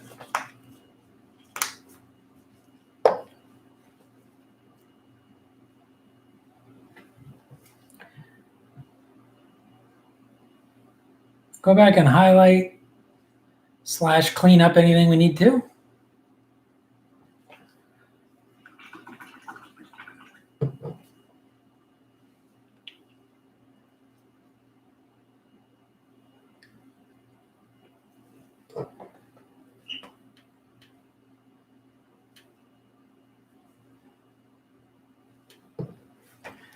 And I think we're going to go Reichland gloss. No, we're going to go, I don't know, Reichland gloss or just Reichland. I'm going to go Reichland gloss. If I have it, which I'm pretty sure I do. Okay, I do. So Reichland gloss. We're going to do all the metals, the leather.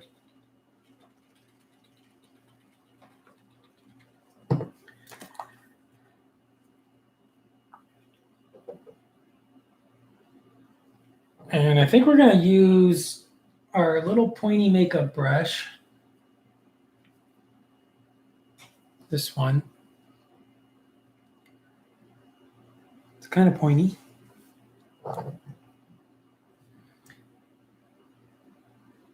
And we're going to wash all the gold, but also all the red. And purposely let it pool around.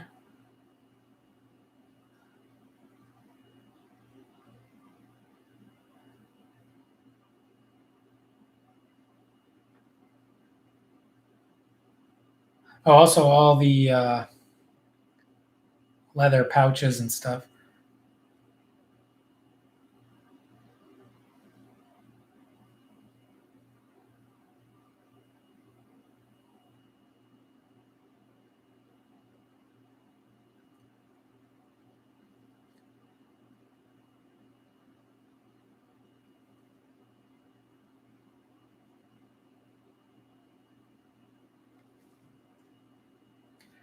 And wash the belt. And this is just hopefully going to add a little bit of depth.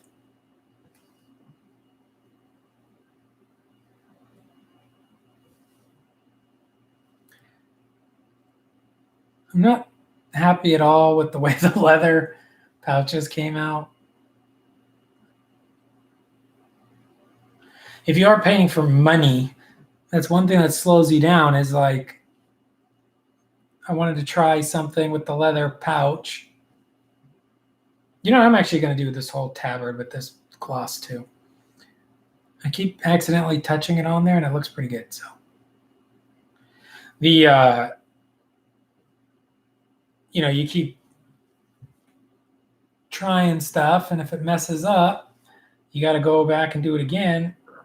But if you're painting 3 of these at a time, that mistake only happens once, and you don't lose time on the other ones. If you were actually trying to achieve some sort of high hourly wage.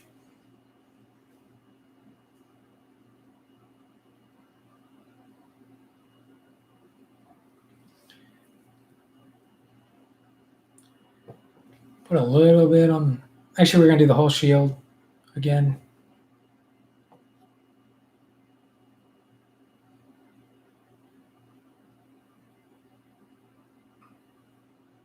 This is the Reichland gloss, so it doesn't actually stain as much as, say, just straight Reichland flesh shade would or Agrax. But I think that staining would have been beneficial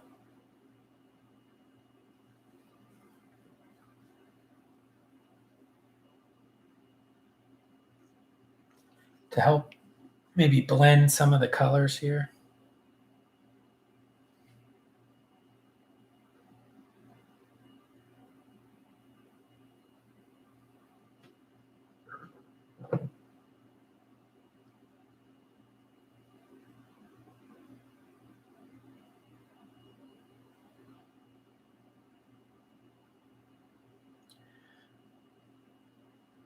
Hopefully this really settles good and makes a good outline.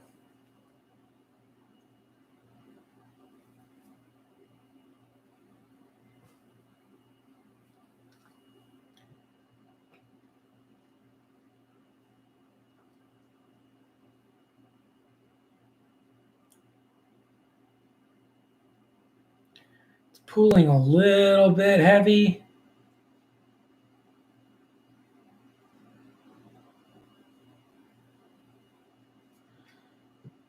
So we're going to bleed out our brush on a paper towel like this. And then that should dry it enough that we can go in and just touch it to the pooled area and it'll absorb it off, and then we can dry it off on the paper towel again.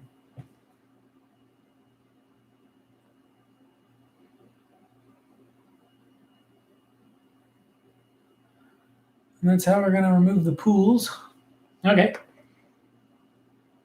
So that's cool.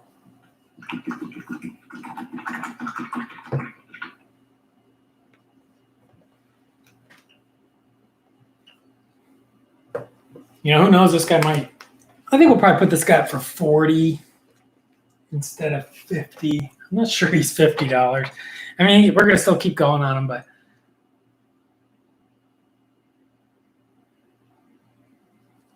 Liquitex burnt sienna. So I actually have the transparent burnt sienna right here. And I'm going to use this actually on the leather pouches because, and probably the belt, because they didn't get changed enough from the gloss wash. It doesn't change them quite enough, and this is the transparent burnt sienna. I have the transparent set. There's probably a non-transparent version, maybe. I don't know. Oh yeah, I think I have it right here. No, wait, maybe not. I don't know if that it's airbrushed over, but I think it might be the transparent as well. Let's check the barcode. Yeah, so I guess I got this one twice. So we'll use this one that's all airbrushed on, since the bottle's all messed up.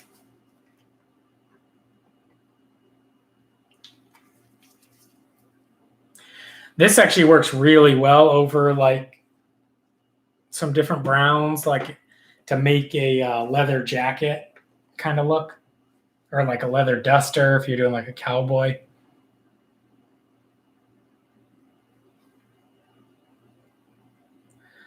And I'm going to put this burnt sienna on all the leather pouches. Hopefully this takes a step away from the other.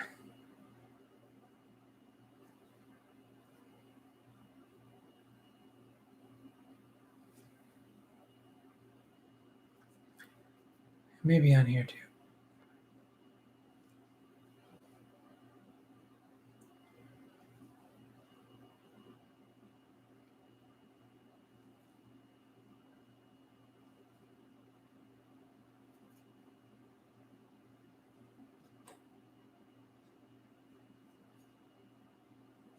Okay, that's cool.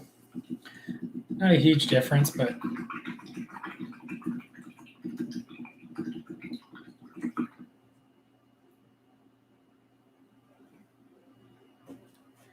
yeah, it looks really good. I did it on my chaplain for my Space Marines, the Primaris chaplain, and he's got that big trench coat on, and it looks like a cool leather, like a leather jacket. And I think I just did like some brown with some kind of hatch light brown marks, and then just coated the whole thing. Looks like we're gonna have to maybe highlight again. We're gonna go back to Jack Bone.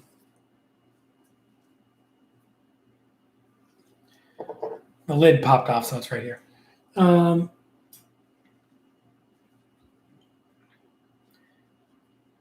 Probably have to put some more white on our palette here. What are you working on tonight, Sovereign Soul?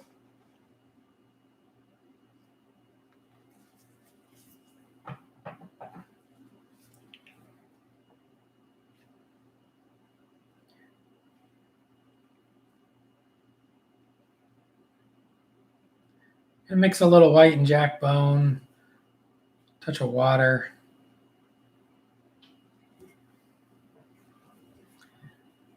Even though this is still wet, we're gonna go ahead and highlight it anyway. doesn't bother me that the wash is still wet because I want it. If it naturally blends, that's a good thing.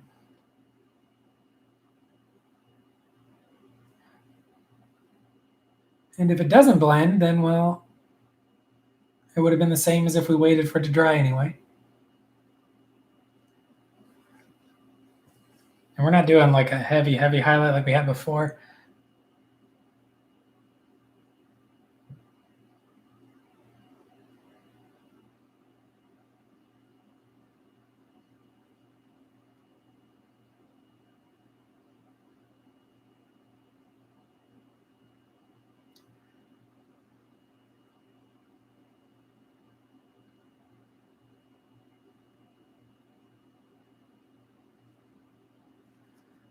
Just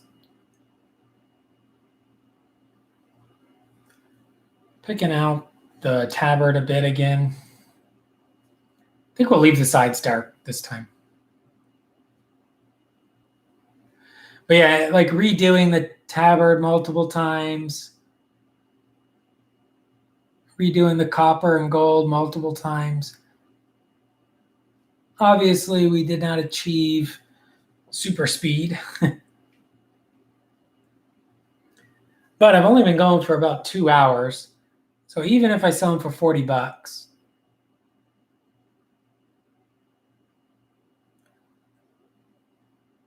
it's like $20 an hour. Obviously not counting he costs money and materials cost money and whatnot, and eBay takes its fee and PayPal takes its fee. But don't overthink it.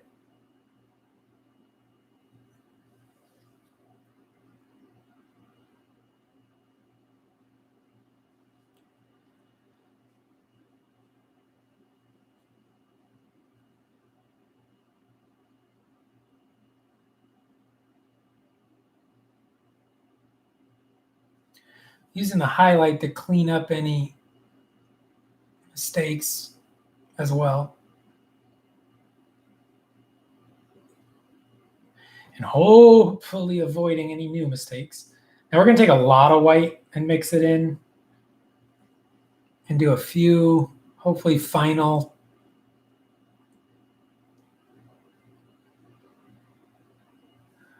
almost like tapping it on.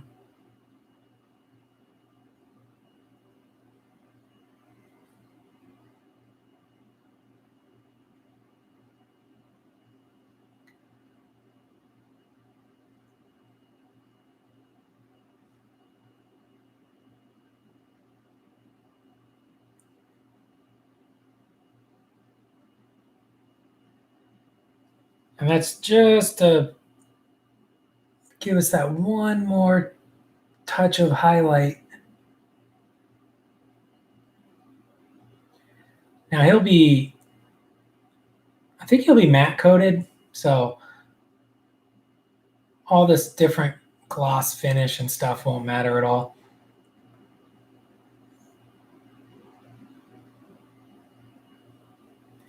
His armor will lose the shine,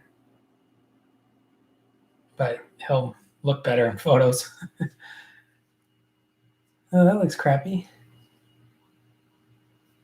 Kind of underneath where you can see his like purity seal thing, it looks not great.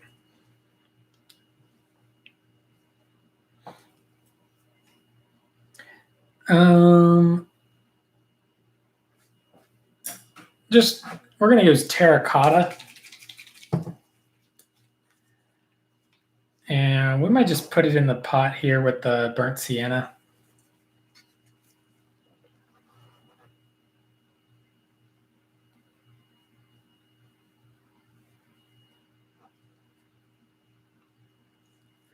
Yeah, the tank, like a 40K Chimera eye guard tank.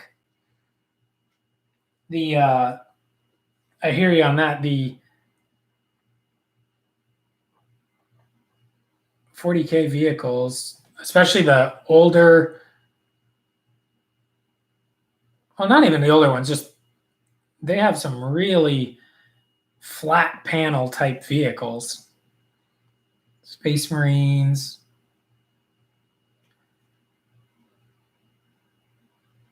And High Guard.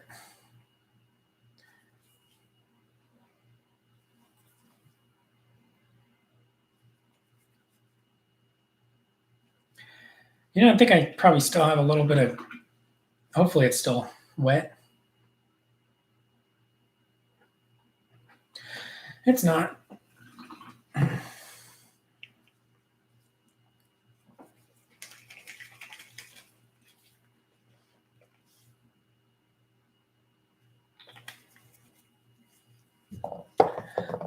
I'm going to paint this ring on his sword.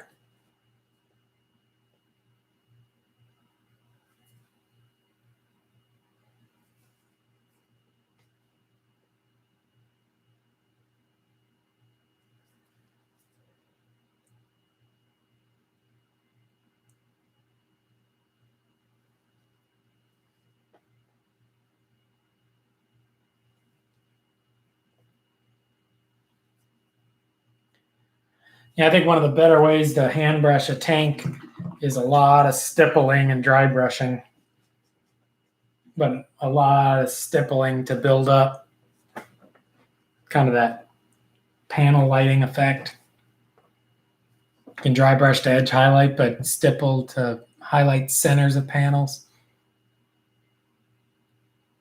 All right, there's nothing really going on with this sword.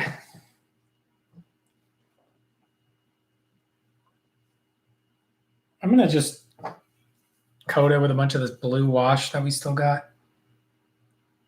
I'm going to try to really pile it on.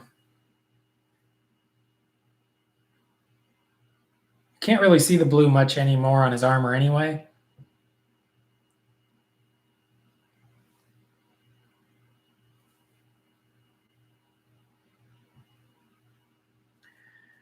So we can make his sword kind of blue. I think I'm going to try something. I've never done it before. But I'm going to take a Q-tip and just remove part of it.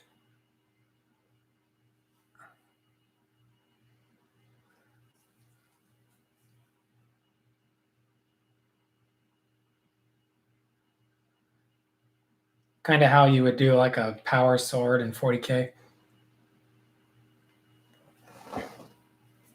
That's fine. Looks fine. And just since we got it, actually we'll go ultramarine. It says ultramarine blue from Game Air. I only need one drop.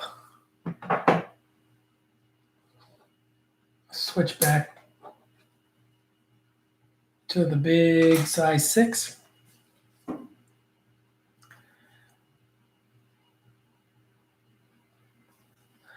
We're going to just gob it on and hopefully get this gem in one pass. Cool. I'm going to go to electric blue.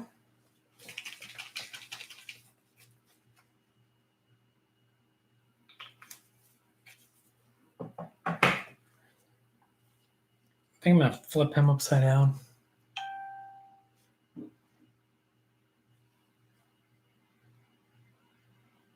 There we go. Just put one blob of electric blue on that blue gem.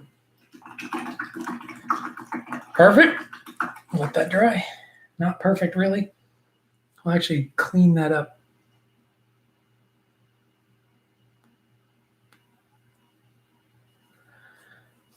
Good enough. Once we put some pure white dots on there, it'll have a nice effect.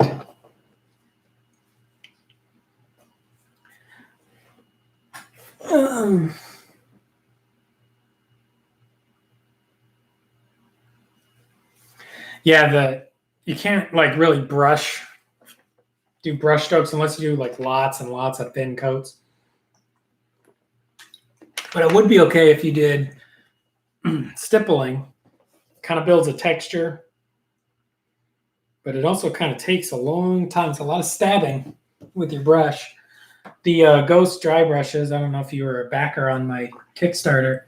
Those are obviously shipping later this year, but with the kind of fat round shape, you can actually stipple pretty good. They're nice for that. It looks like we probably need to put a red highlight. Unfortunately, we'll go Evil Sunscarlet. Oh, forgot to close Jack Bone over here. I'm kind of really done with the red in my mind. So I'm trying to avoid doing it, but I know I'm going to have to highlight it. I'm going to water it down a little bit.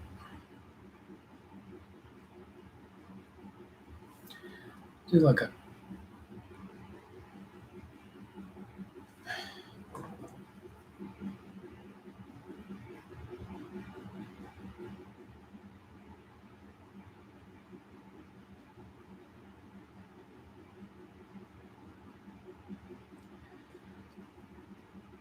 this highlight doesn't feel worth it. I'm going to put a little white into it, lighten it up even more.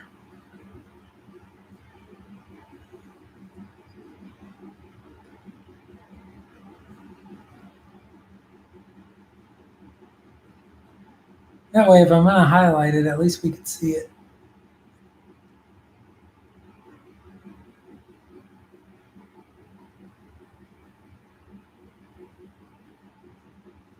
Or see it a little better.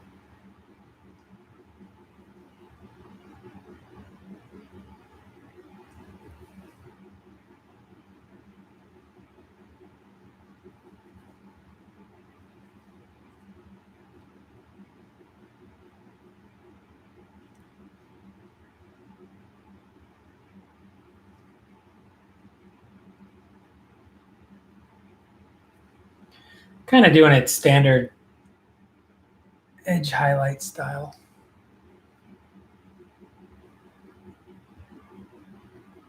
Okay, that's fine.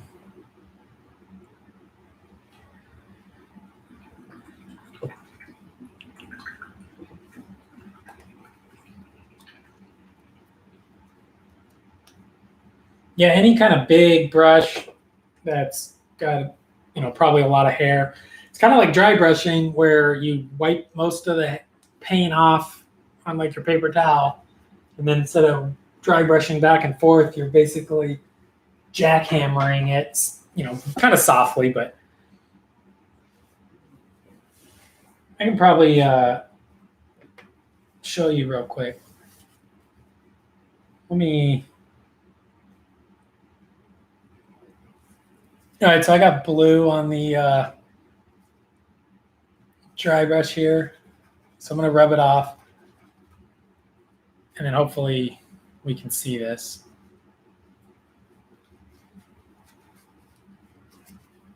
So it'd be like,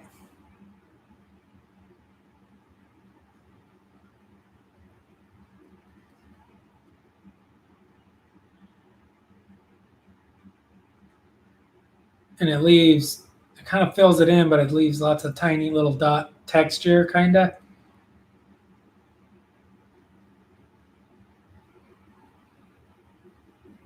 And then, maybe you go to the brighter one and you start layering. This is air paint, so it's not as obvious probably. I'm trying to tighten it up, but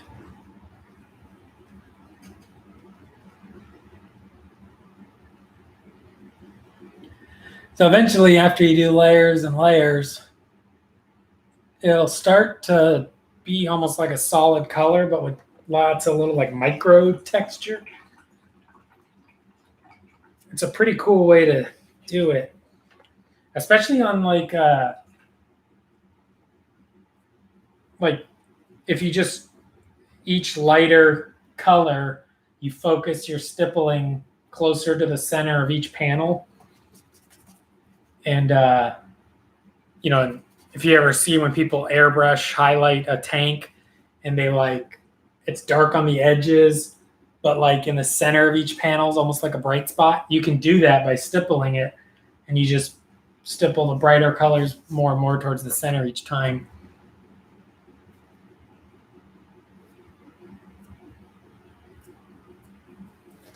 Yeah, it'd be a lot like oil pastel or colored pencil, even, where you're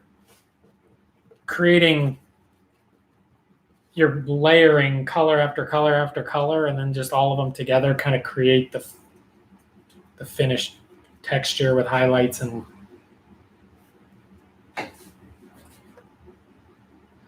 I think, all right, we're gonna go with the king of all white, FW white ink.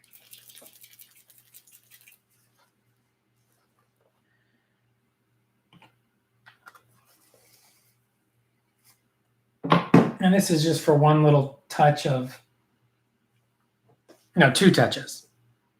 One is gemstone. I'm going to try to get them like a big one,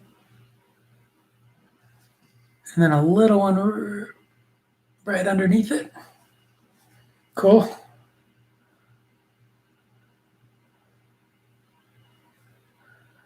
Just looks like one big blob on the camera, but in real life, there's two dots.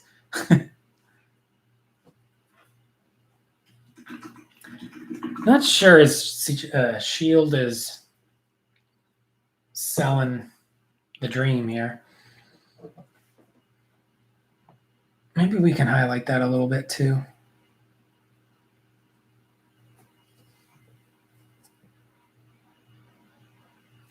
So this would actually be a good, actually, I could probably do it on this. For this small, I probably have one of the only reasons ever to use one of these GW dry brushes. I got this beat up GW dry brush here. So we'll try it.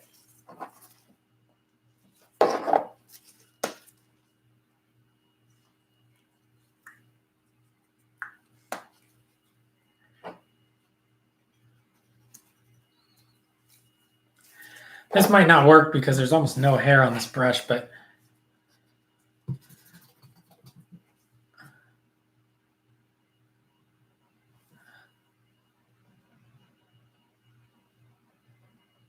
try to stipple in the highlight. So it's working, but with this pattern, it's probably not the best example. Oh, it's okay. So I don't know if you can, it's so hard to see. I'm trying to get it where there's no light reflecting on it.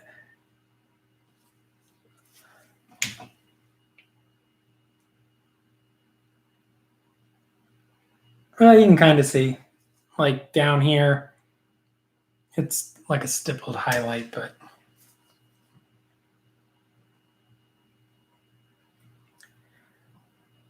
obviously it would be a better tactic before I did all the gold, because now I'm getting it on the gold.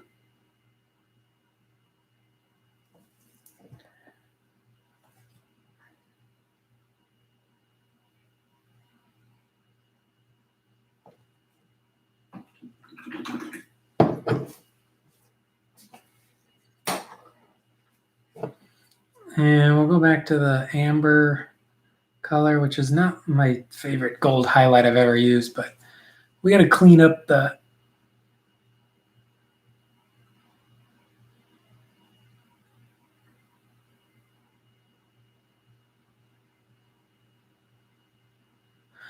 stippling.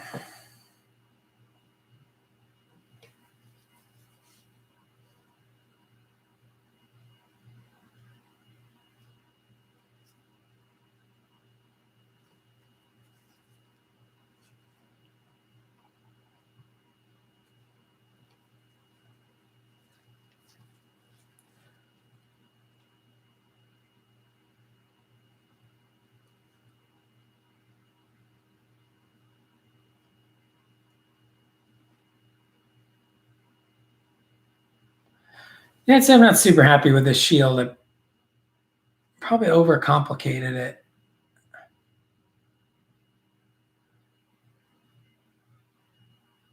And with the quality of the sculpt of it being kind of, it's not like a firm, smooth shield. It's causing me some troubles.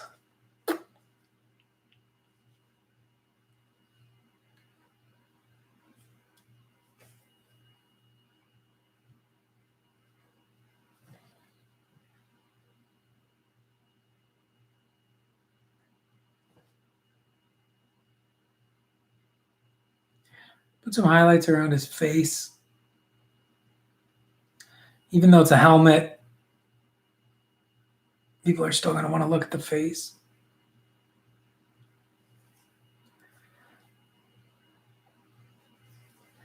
Maybe a little more on his shoulder there.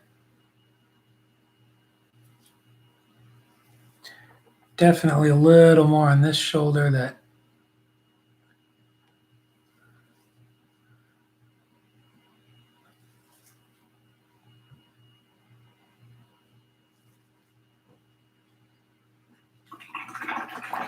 and I think we're going to take a bright silver.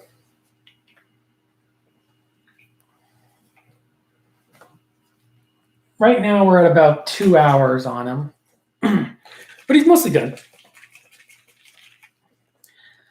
mean, I wouldn't say this was much more than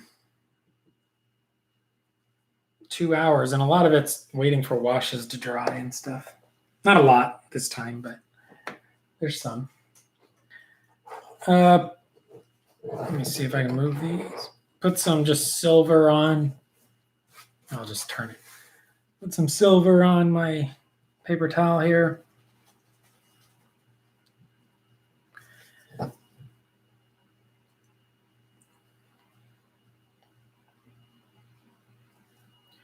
Doing kind of a dry brush, but just single one stroke at a time to almost create like sharp lines of reflection.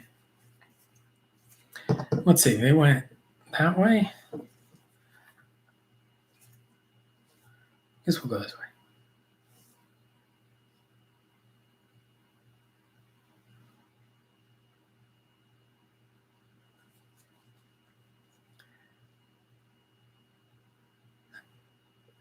Oh, I was tempted to put it on him, but I think we'll leave him kind of darker.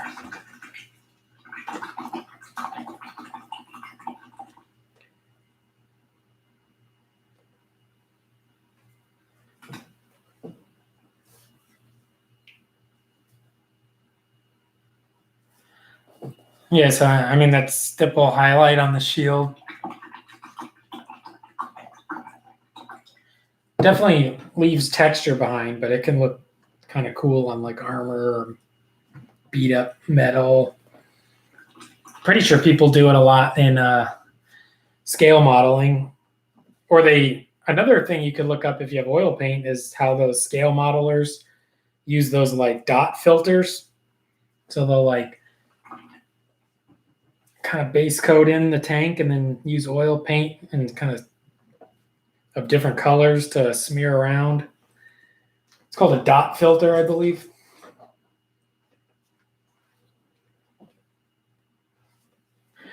But I think we can. Oh, we need to do.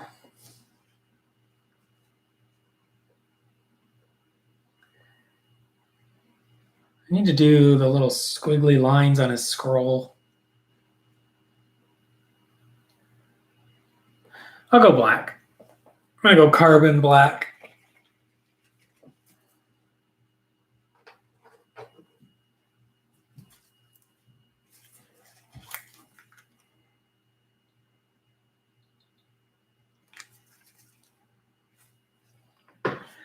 Try to get a little teeny tiny sharp brush. This is a 00.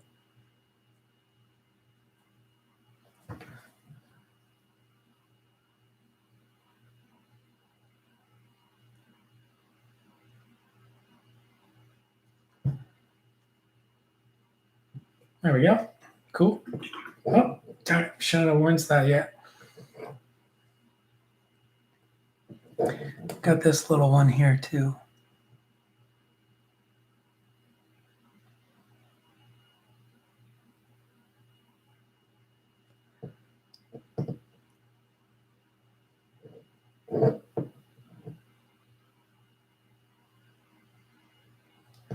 Not sold on that effect, but that's fine.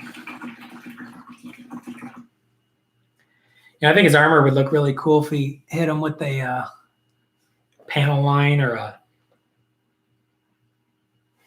Death Shroud clear. I'm going to go back to Calf Blue clear. This would probably be a good choice to do after he was varnished, but I want to see what happens. And I'm just going to do the gemstone on his sword. I'm going to clean my brush a little bit on the paper towel and then just purposely try to wipe away the blue where the white dot was.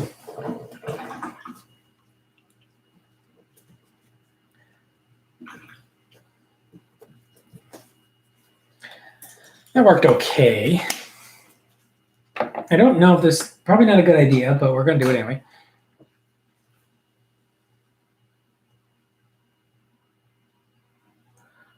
I'm going to reestablish the dot.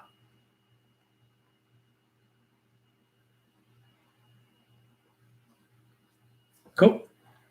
I was worried it was going to just immediately bleed into the blue, but it seemed to stay. He's got kind of a gemstone on his sword, kind of a holy sword. He's got kind of some loose writing idea on his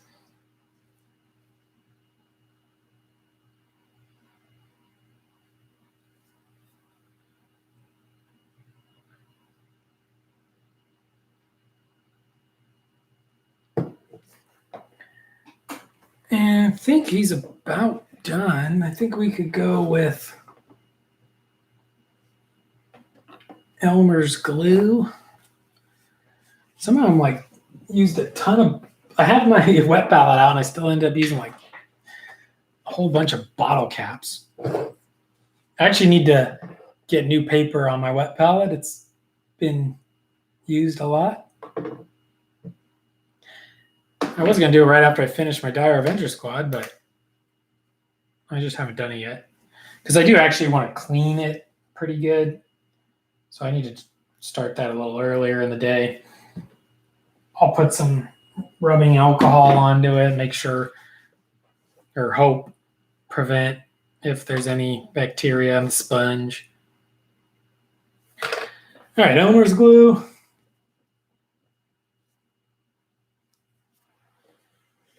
The back of the shield's kind of hatch marks. Maybe a little thicker than ideal, but kind of their hatch marks on the area where it would be a highlight area maybe.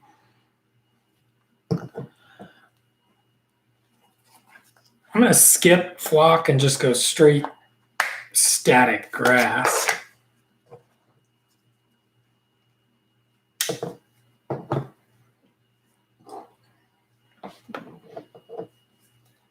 Try this. And I'm going to skip mixing any water in with my Elmer's glue. Normally I do. I'm just curious.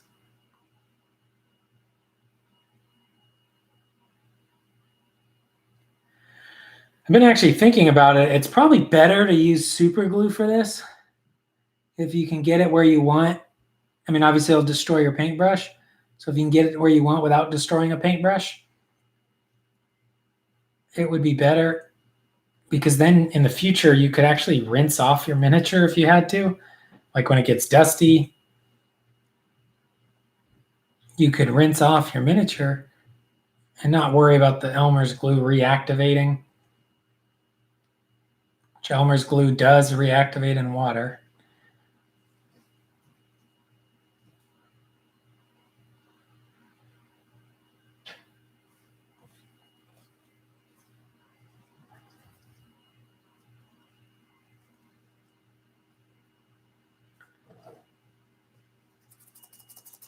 Oh, I just realized maybe should have waited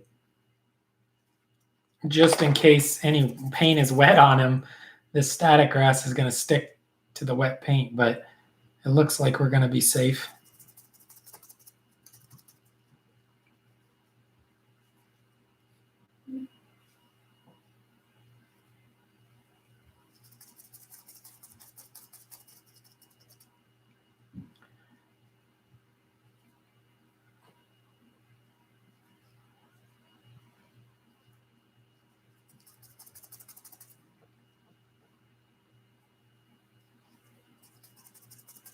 I think that's done.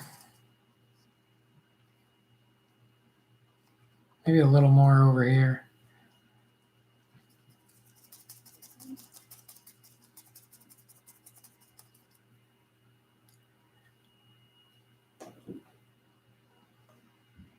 So that's cool. He's got kind of a rocky mountain terrain kind of base with grass. Oh, when that dries, I'll put a little flower tuft on it.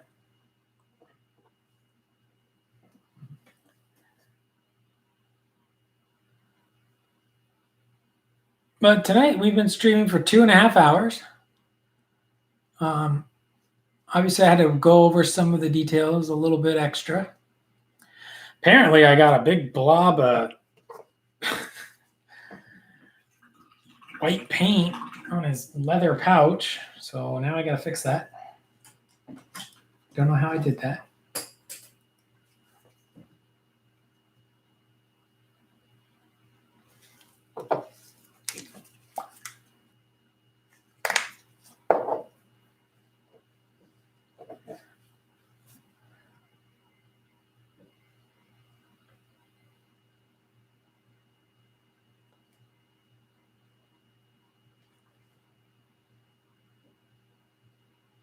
I guess when I was highlighting the tabard, I was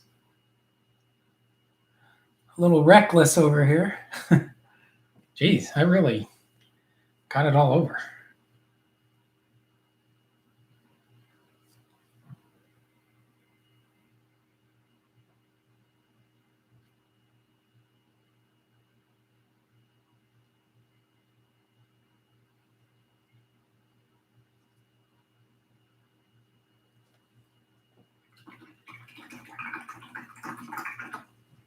And I think, visually, he's just going to look better if his chainmail Under Armour is darker. I can tell that right now. So do we go Nuln Oil or something else? Let's just go Nuln Oil. Oh, but there is other options. I got Black Templar, but that might be too dark. Could thin it down. I'll do dark tone. We're gonna go dark tone. I'm just gonna put it right on top of where I put that black ink. Maybe it'll mix in anyway. Go to size 6. And we're gonna basically darken in.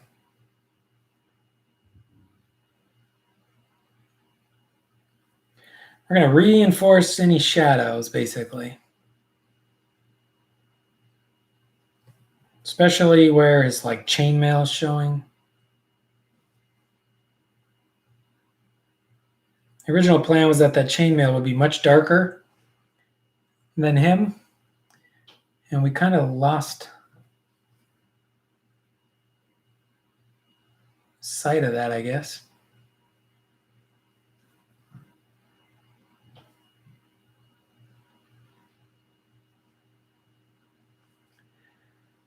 This will help just tuck it back into the recesses. I mean, it does have that blue wash on it. but so does the armor. So this will help distinguish, saying that the chainmail is a little different than just the armor.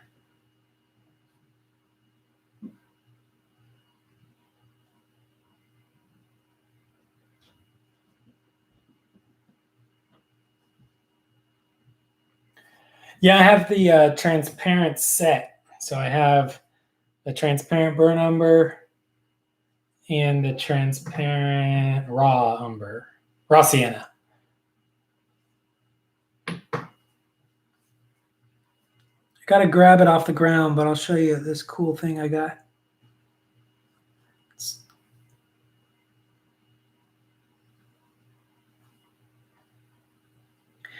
And we're just using this Nuln oil to selectively say some of these areas are darker.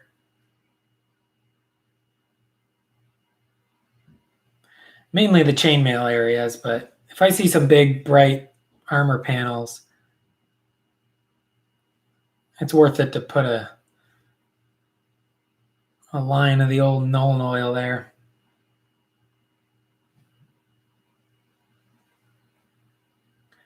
Like underneath his arm here. Definitely on top of that leg.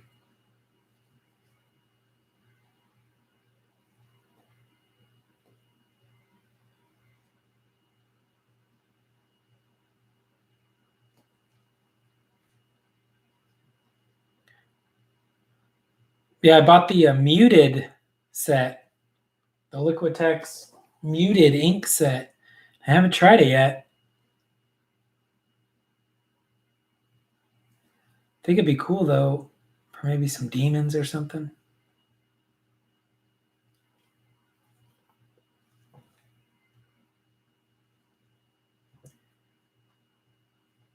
Essentially anywhere that looks maybe bright, that could be darker, I'm trying to darken up right now, which is Nuln oil, so it's not like it's full on darkening anything really.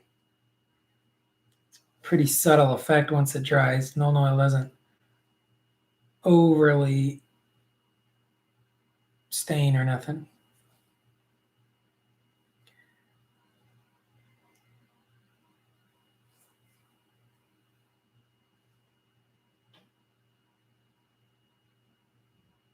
Or sorry, Nuln oil actually does stain pretty good. This is dark tone. Dark tone doesn't overly stain. Dark tone's a little less, still a good wash, but it's not as like staining as Nuln oil. So when it's dry, it won't be, it'll be more subtle. We might put a little bit back on our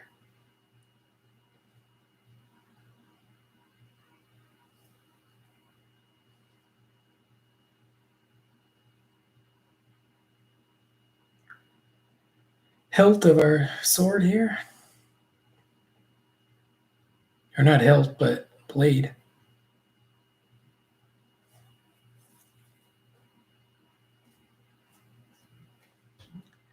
Maybe a little bit under the page there.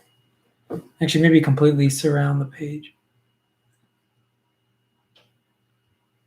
Yeah, we'll treat it like a black line for the page, give it a shadow. Cool. I think he's good. Maybe a little bit on this leather pouch that just doesn't look good.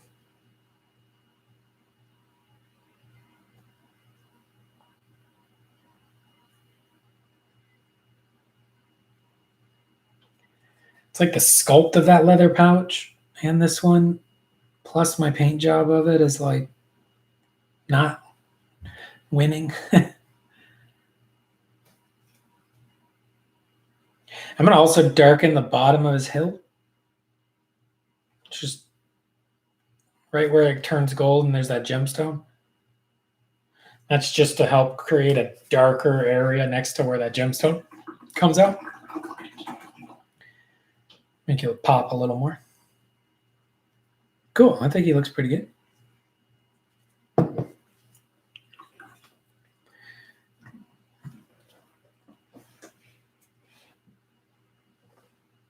Muted ink, not mutant. There, I got it. It's on the floor. I haven't opened it yet. I was really excited when I bought it, but I didn't open it yet. So it has it's the muted collection and plus white. So it's 5 muted colors plus white. So muted violet. Let me see. Turquoise, pink, gray, green, and then white. So I already have white from the FW, but yeah, so I think that'll be cool through the airbrush. Maybe on some monsters where you maybe want to do, or actually it could be cool on like underpainting, airbrushing like skin tones and stuff, where you want that kind of muted effect and not necessarily the super saturated, if you want some blue in your shadows of a human, it doesn't necessarily have to be like this bright ultramarine blue. So maybe that muted blue will be a good effect.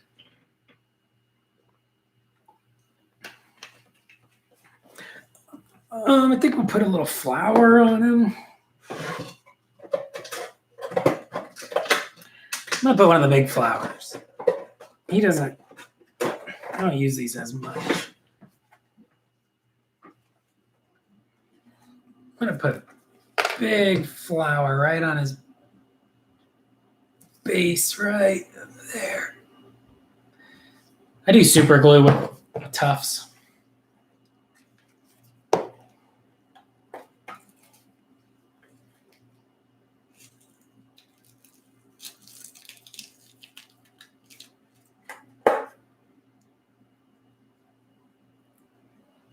Even though they're self-adhesive, I like to.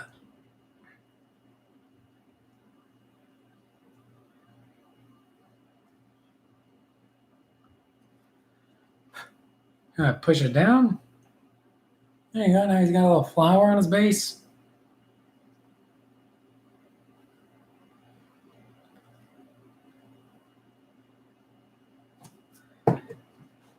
And we don't really do this, even though it's a good idea. So we're going to try it. Maybe it'll be a bad idea. I'm going to take military shader. Hopefully this is dry. That looks dry. Just one dab of military shader.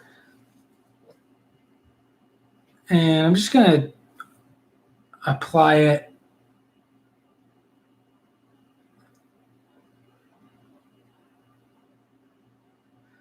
onto the tuft. What I'm actually going to end up doing on accident is getting super glue on my brush and ruin it forever. But that's okay. I always heard it looks good if you put some wash or something on your tufts. So here we are, we're trying.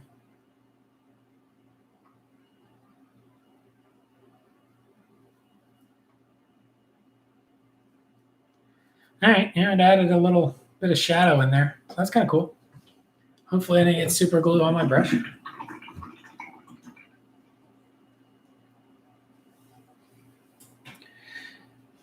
then just a little bit of this tuft is like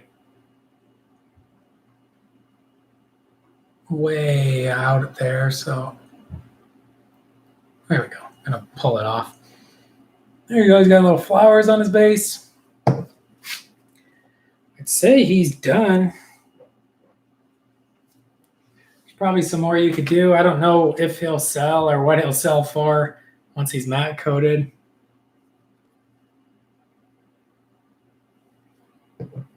But I'll put him up for sale. Probably put him up for like $40. I'm not super confident that he would sell for 50.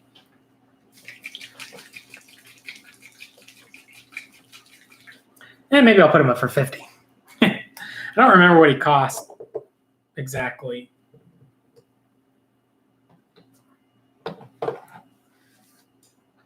Let's grab.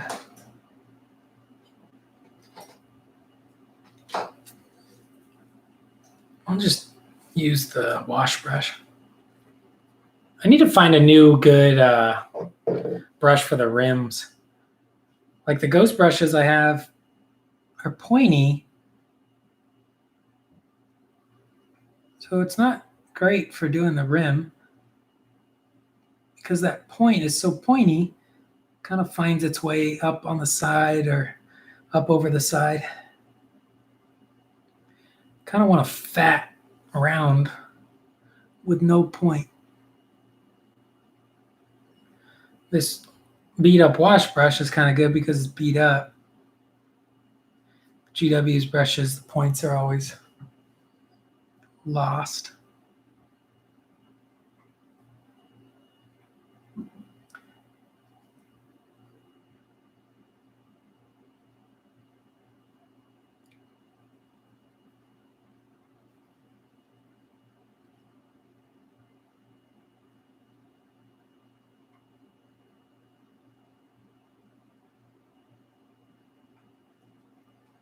Cool.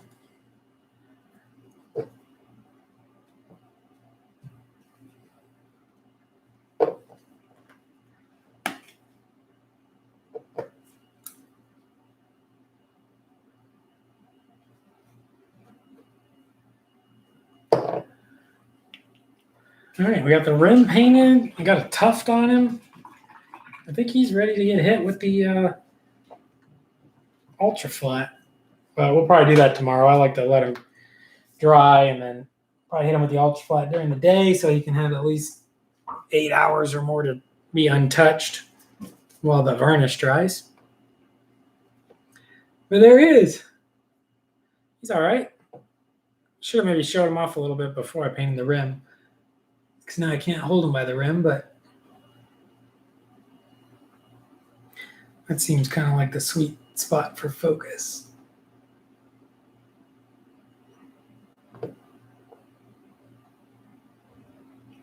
I think he's a pretty good little paladin.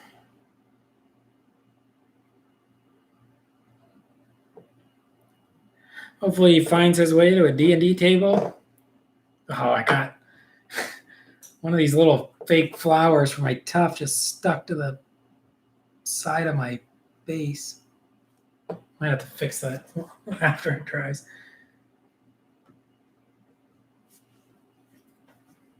Yeah, I got a few more. Sovereign, did you check out the owl bear video the other day? Because I got another owl bear. This time I painted him darker. Based him darker because the white with the contrast paint kept showing white, like spots kept showing up. I had to keep fixing. So I'll put another layer of white primer or something up from above. But I got an owl bear to do. Probably speed paint him. Got some monsters from the board game Deep Madness. Be working on them soon. Plus he's got little minions. These would maybe be cool to try with some muted inks on. I got 2 characters from Deep Madness.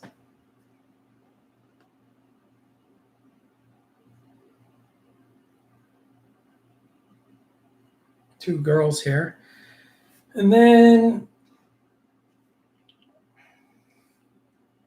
these are all just potential upcoming episodes of my late night stream. I got 2 little halfling cooks I can work on.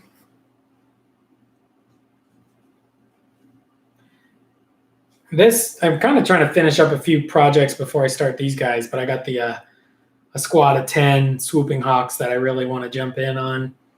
But I'm kind of trying to clear a few, kind of, paint something for sale, paint maybe a couple board game models, and then paint a unit for my Eldar army.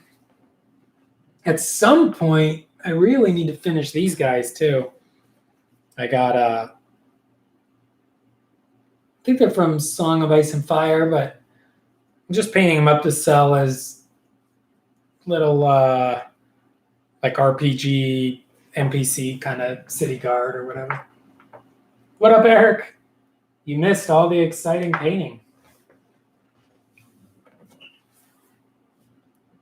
The rim of his base is drawing, but we worked on this guy tonight.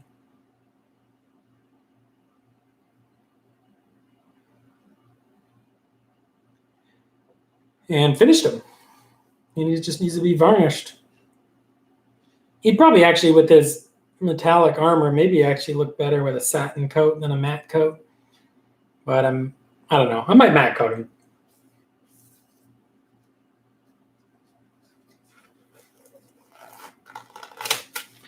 Yeah, I think I'm going to take off the gloves because my hands are sweaty and in there. I think the gloves help for... Oh, well, welcome aboard, Sovereign. Please subscribe. I've been doing mostly YouTube talking head type videos, and then lately I've been trying out the streaming a bit. Got a setup I'm somewhat happy with here where you can see okay what I'm working on.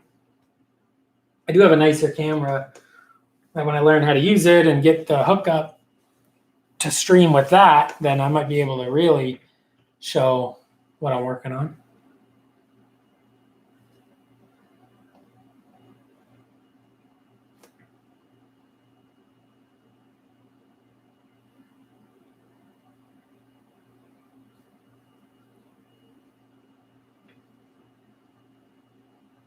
But there we go.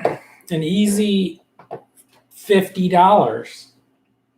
Probably 40. I think I'm going to start him at 50, and if he doesn't sell in a month, I'll lower him to 40. That's probably how I'll do it.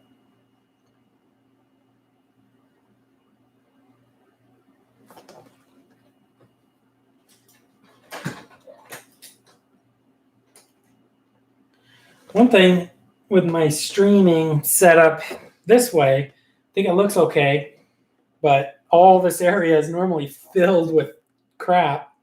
So to clean this area, to be able to film, I have to move all that crap, and it keeps falling and stuff. So I need to organize my desk a little better.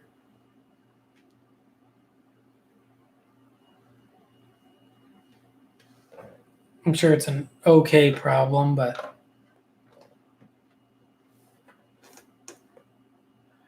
the best varnish ever is AK Interactive Ultra Matte. If you like the really matte look.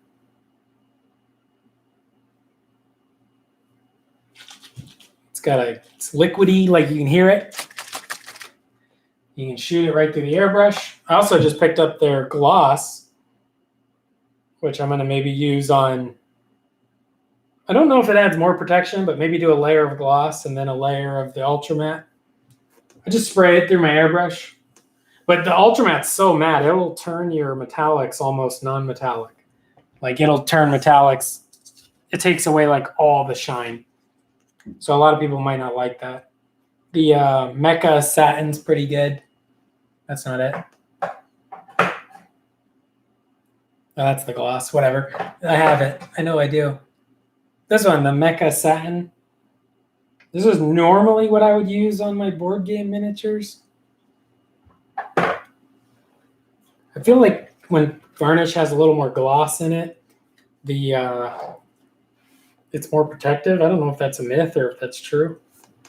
Outpost sells the Ultra Matte. I got the gloss on Amazon, I think, or eBay. My first bottle of Ultra Matte I got on Amazon or eBay, and then I got Darren to start carrying it at Outpost. Darren also carries the Mecha Vallejo line, so you can get the Mecha Gloss or the Mecha Matte. Mecha's not nearly as, like there is a Mecha Matte varnish right here, but it's not nearly as matte as the Ultra Matte. So maybe even I'll use this matte varnish on this Knight guy, because if he goes Ultra Matte, all that metallic is going to turn gray. And then this one I haven't tried yet, but they have an Ultra Matte Lucky varnish. And I got this one at Andy's Hobby Headquarters. And he said everybody loves this one. And I asked him if he had the AK, and he said no, but everybody loves that one. So I haven't tried it yet though. The Ultramat's 10. Actually, well, the Ultramat's $10 when I got it, but when you buy it from Imperial Outpost, it's only $6.99. Look at that. I got it for like $10, and Darren at Imperial Outpost Games sells it cheaper.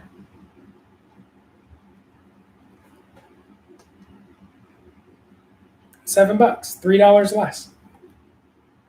Yeah, I was running low, so last time I went before they shut down, I bought another bottle just in case. Which, according to Facebook today, it looks like they might open the store back up in May. He posted that they might open in May for curbside, but not for gaming or no playing or painting. Just for, I guess, curbside or shopping only with limited.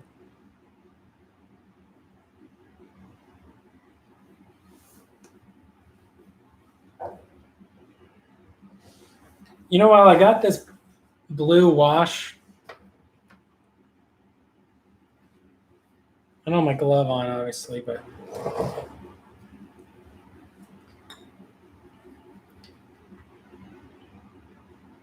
have a good night, man. Hopefully, if you had a good time, subscribe. I'll see you in the next one, or see you in the comments on the videos. I'm always ranting and raving about something.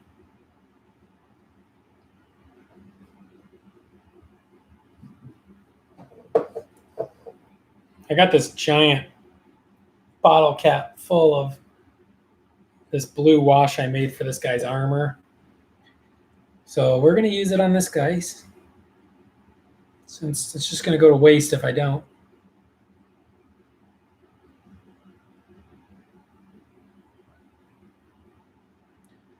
Do it on everything but his head. I think his head's going to be kind of pink.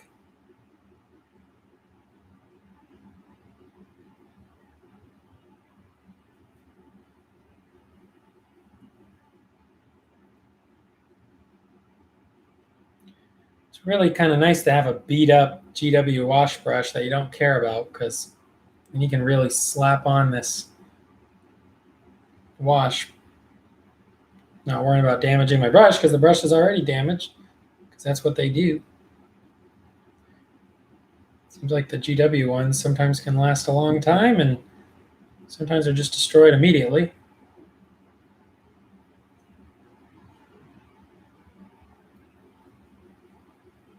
No real rhyme or reason to this. Hopefully it adds some nice, interesting blue shadows and stuff. But mostly it's just because I have all this blue paint mixed up from that little Paladin.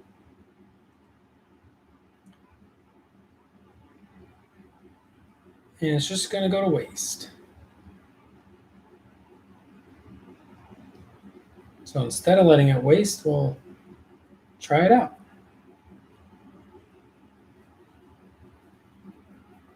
And I was going for kind of a blue, shadowy kind of feel on this character anyway. If things go well, of course. He might just look terrible.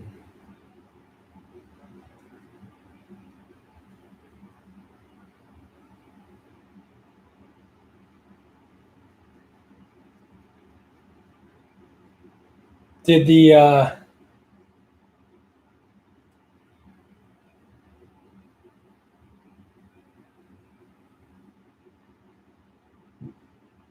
oh, nice. Yeah, when you do the Rust-Oleum, make sure you get the primer and not Paint Plus primer.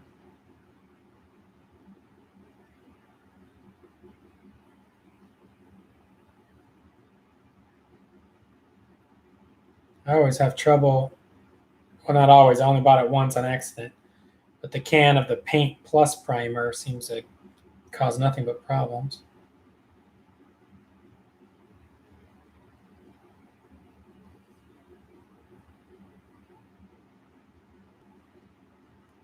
All right, there he is.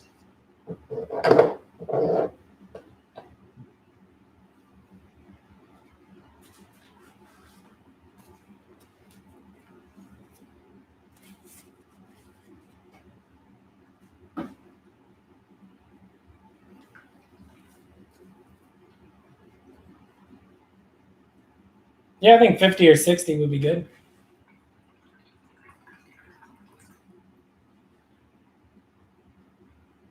One thing with those guys too is you had to build them.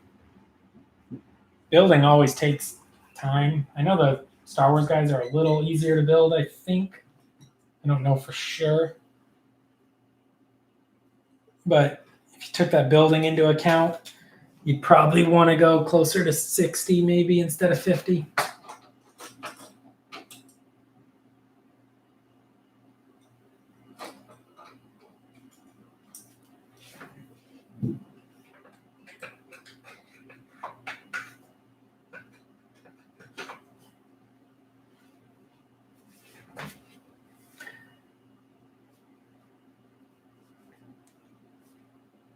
Here's our paladin in all his glory.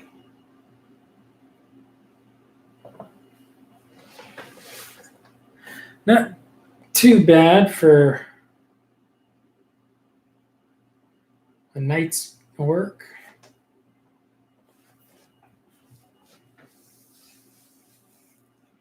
I like my AdMech army. Those guys don't have a single coat of varnish of any kind on them. My Space Marines, I don't have varnished. But stuff I sell, I varnish, and board games, I varnish. But I'm going to start varnishing my stuff too. All my models I've entered into like painting competitions, I've varnished. But like, yeah, my AdMech aren't varnished at all. But I purposely was trying to keep, the glossy, oily kind of metal look, and then kind of the dry dirt and robes. Whereas when you varnish, it kind of unifies the finish a bit. The Ultra Matte really unifies the finish, which looks cool in photos and painting competitions and stuff. But it might not be ideal if you're, if you had shiny metallics and then a matte uniform on a model.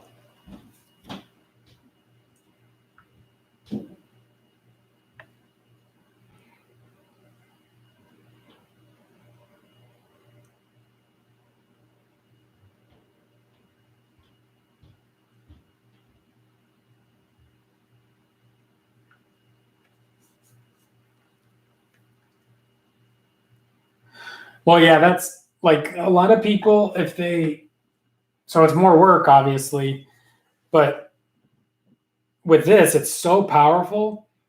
If you paint everything that's not metallic, then varnish it with this, and then do all your metallics after, you can get a really striking separation of like, this is metal and this is cloth. But that's more work. You got to paint everything except the metals, varnish, then go back and paint all the metals.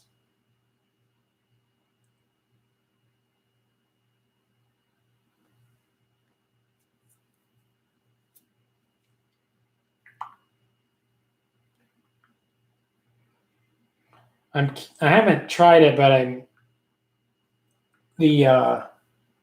sometimes like I'll matte varnish something and then I'll go back with like ard coat or gloss varnish and I'll just touch up like the eye or the gemstones. And that is a way too to put some gloss back on. But honestly, the all matte model looks pretty cool. I actually kind of like the way the all matte finish turns the metals because they get almost like a non-metallic metal look to them, even though you didn't paint them non-metallic metal. Yeah, here's the owl there with the matte coat.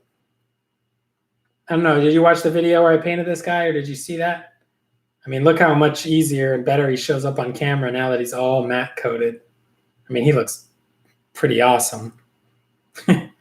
pretty impressed. Like, he looked cool on camera. Then once he gets hit with that matte coat, ooh, does he look good.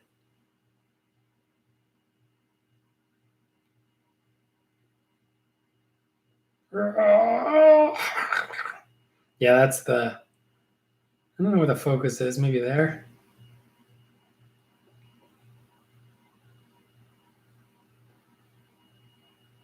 Yeah, so what I could do is actually go in and then just use a little bit of gloss coat on his eyes or satin or whatever and give it that shine. But I actually painted in a little reflection on his eye, so I think I'll just leave it matted out. I think the owlbear will be up for about $50 on eBay. Sometimes those monsters, though, people don't. I don't know. He came out really good, though. Maybe I'll try to go even higher. And I did him in like an hour, maybe an hour and a half. It's hard to say, though, because, some of that time is just spent, waiting for paint to dry and chatting with the stream and stuff. So, like, if I sold him for like $50, $60, say I did him in about an hour, not a lot of people making $50 an hour. I think there's now obviously a lot of models like this Paladin guy who doesn't look as good took twice as long because he's just got little things on him that I got to deal with. Maybe tomorrow we'll do this bear.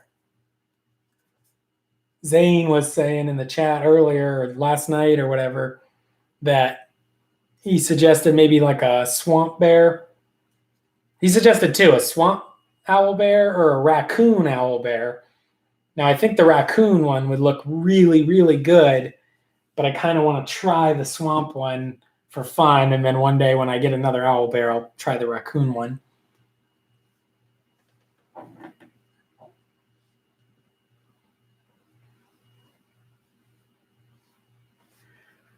Yeah, I don't know if people collect owl bears, but if I'm trying to get somebody to buy it who wants to use it in their D&D campaign, maybe 40, 50 bucks, 60 bucks maybe. But if somebody was going to collect it and like display it in their like D&D display case, then maybe I could sell it for $100. I think it came out really good though. I mean, it's a cool looking owl bear.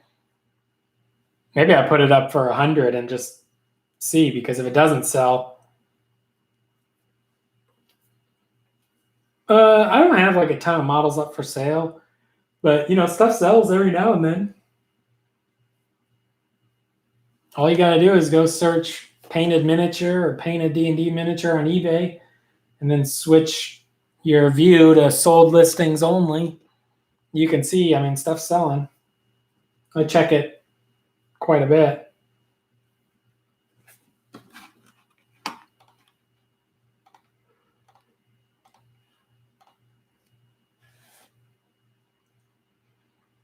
If anybody,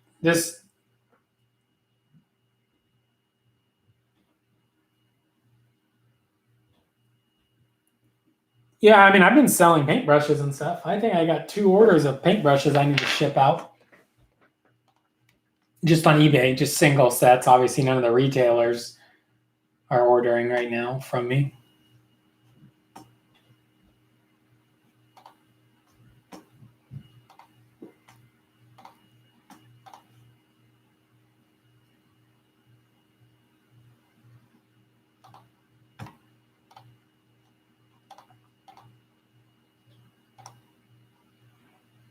Got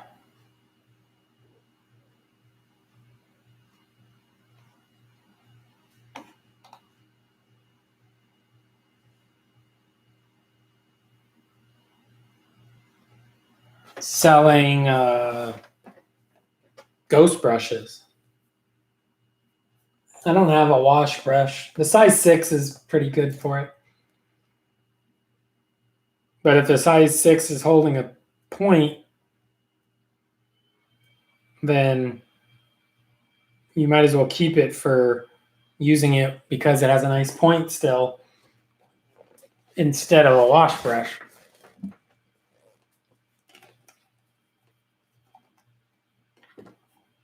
Wash brush, I would use whatever your more big beat up brush is. So if your size 6 is beat up, then, obviously I could because I have thousands of them. So.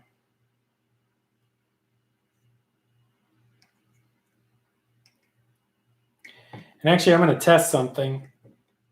I got a brush I'm not too happy with. I let maybe some paint get dried on it.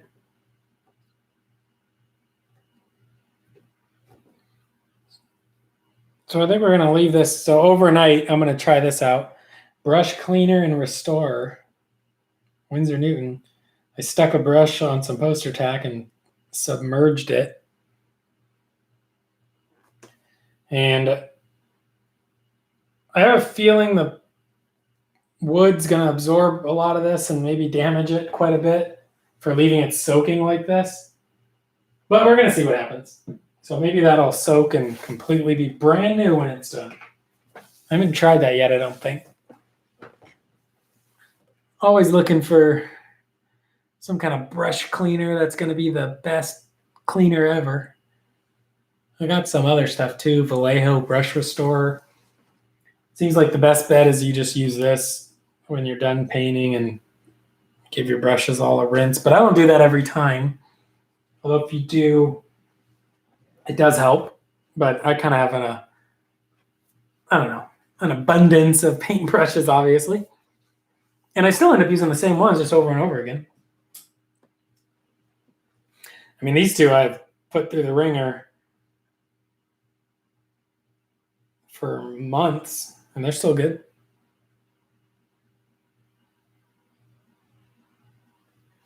I mean, they're not as tippy top sharp as they once were, but. And then the size 6 here is still holding up pretty good.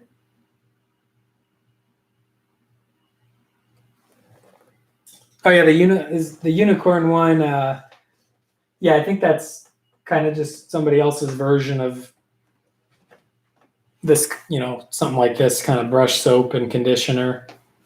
I haven't tried the unicorn one. I got this one. My favorite high-end Kolinsky Sable brush is a Skoda, and they have a soap for brushes and hands with 100% extra virgin olive oil. But I haven't tried it yet, I don't think. Yeah, I haven't tried it yet. So when I run out of the other thing, I might give this one a try. This one smells decent. But these size, or this like thing of soap, it lasts forever. I mean, I think I had this for years now. It's still going. Haven't reached the bottom yet.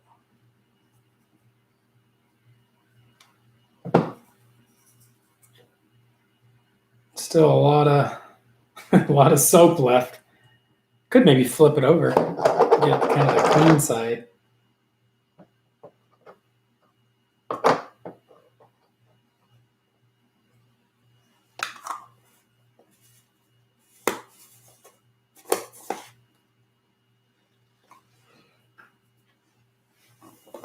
Yeah, this the one in here is a size 6 that I just put in just now to see if it restores to its former glory.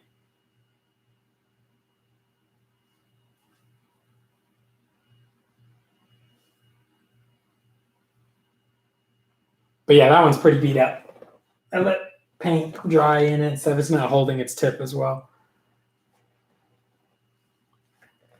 Yeah, I got a couple things I want to do, and then I'm really excited. I'm almost completely prepped with my unit of 10 swooping hawks, so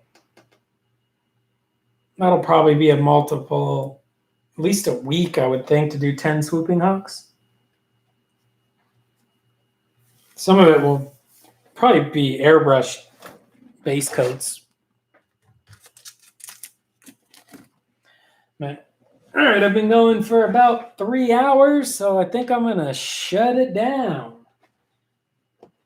Make sure you give me a thumbs up and comment on all my videos and help YouTube share them wide for everybody to view. So everybody wants to watch me paint a paladin for 2.5 hours. I feel like these videos, probably not a lot of people make it to this far in, but it's fun to keep somewhat entertained just for myself while working on something. So, all right, Eric, have a good night. I'll see you November 2021 at Imperial Outpost Gaming Room. Take care.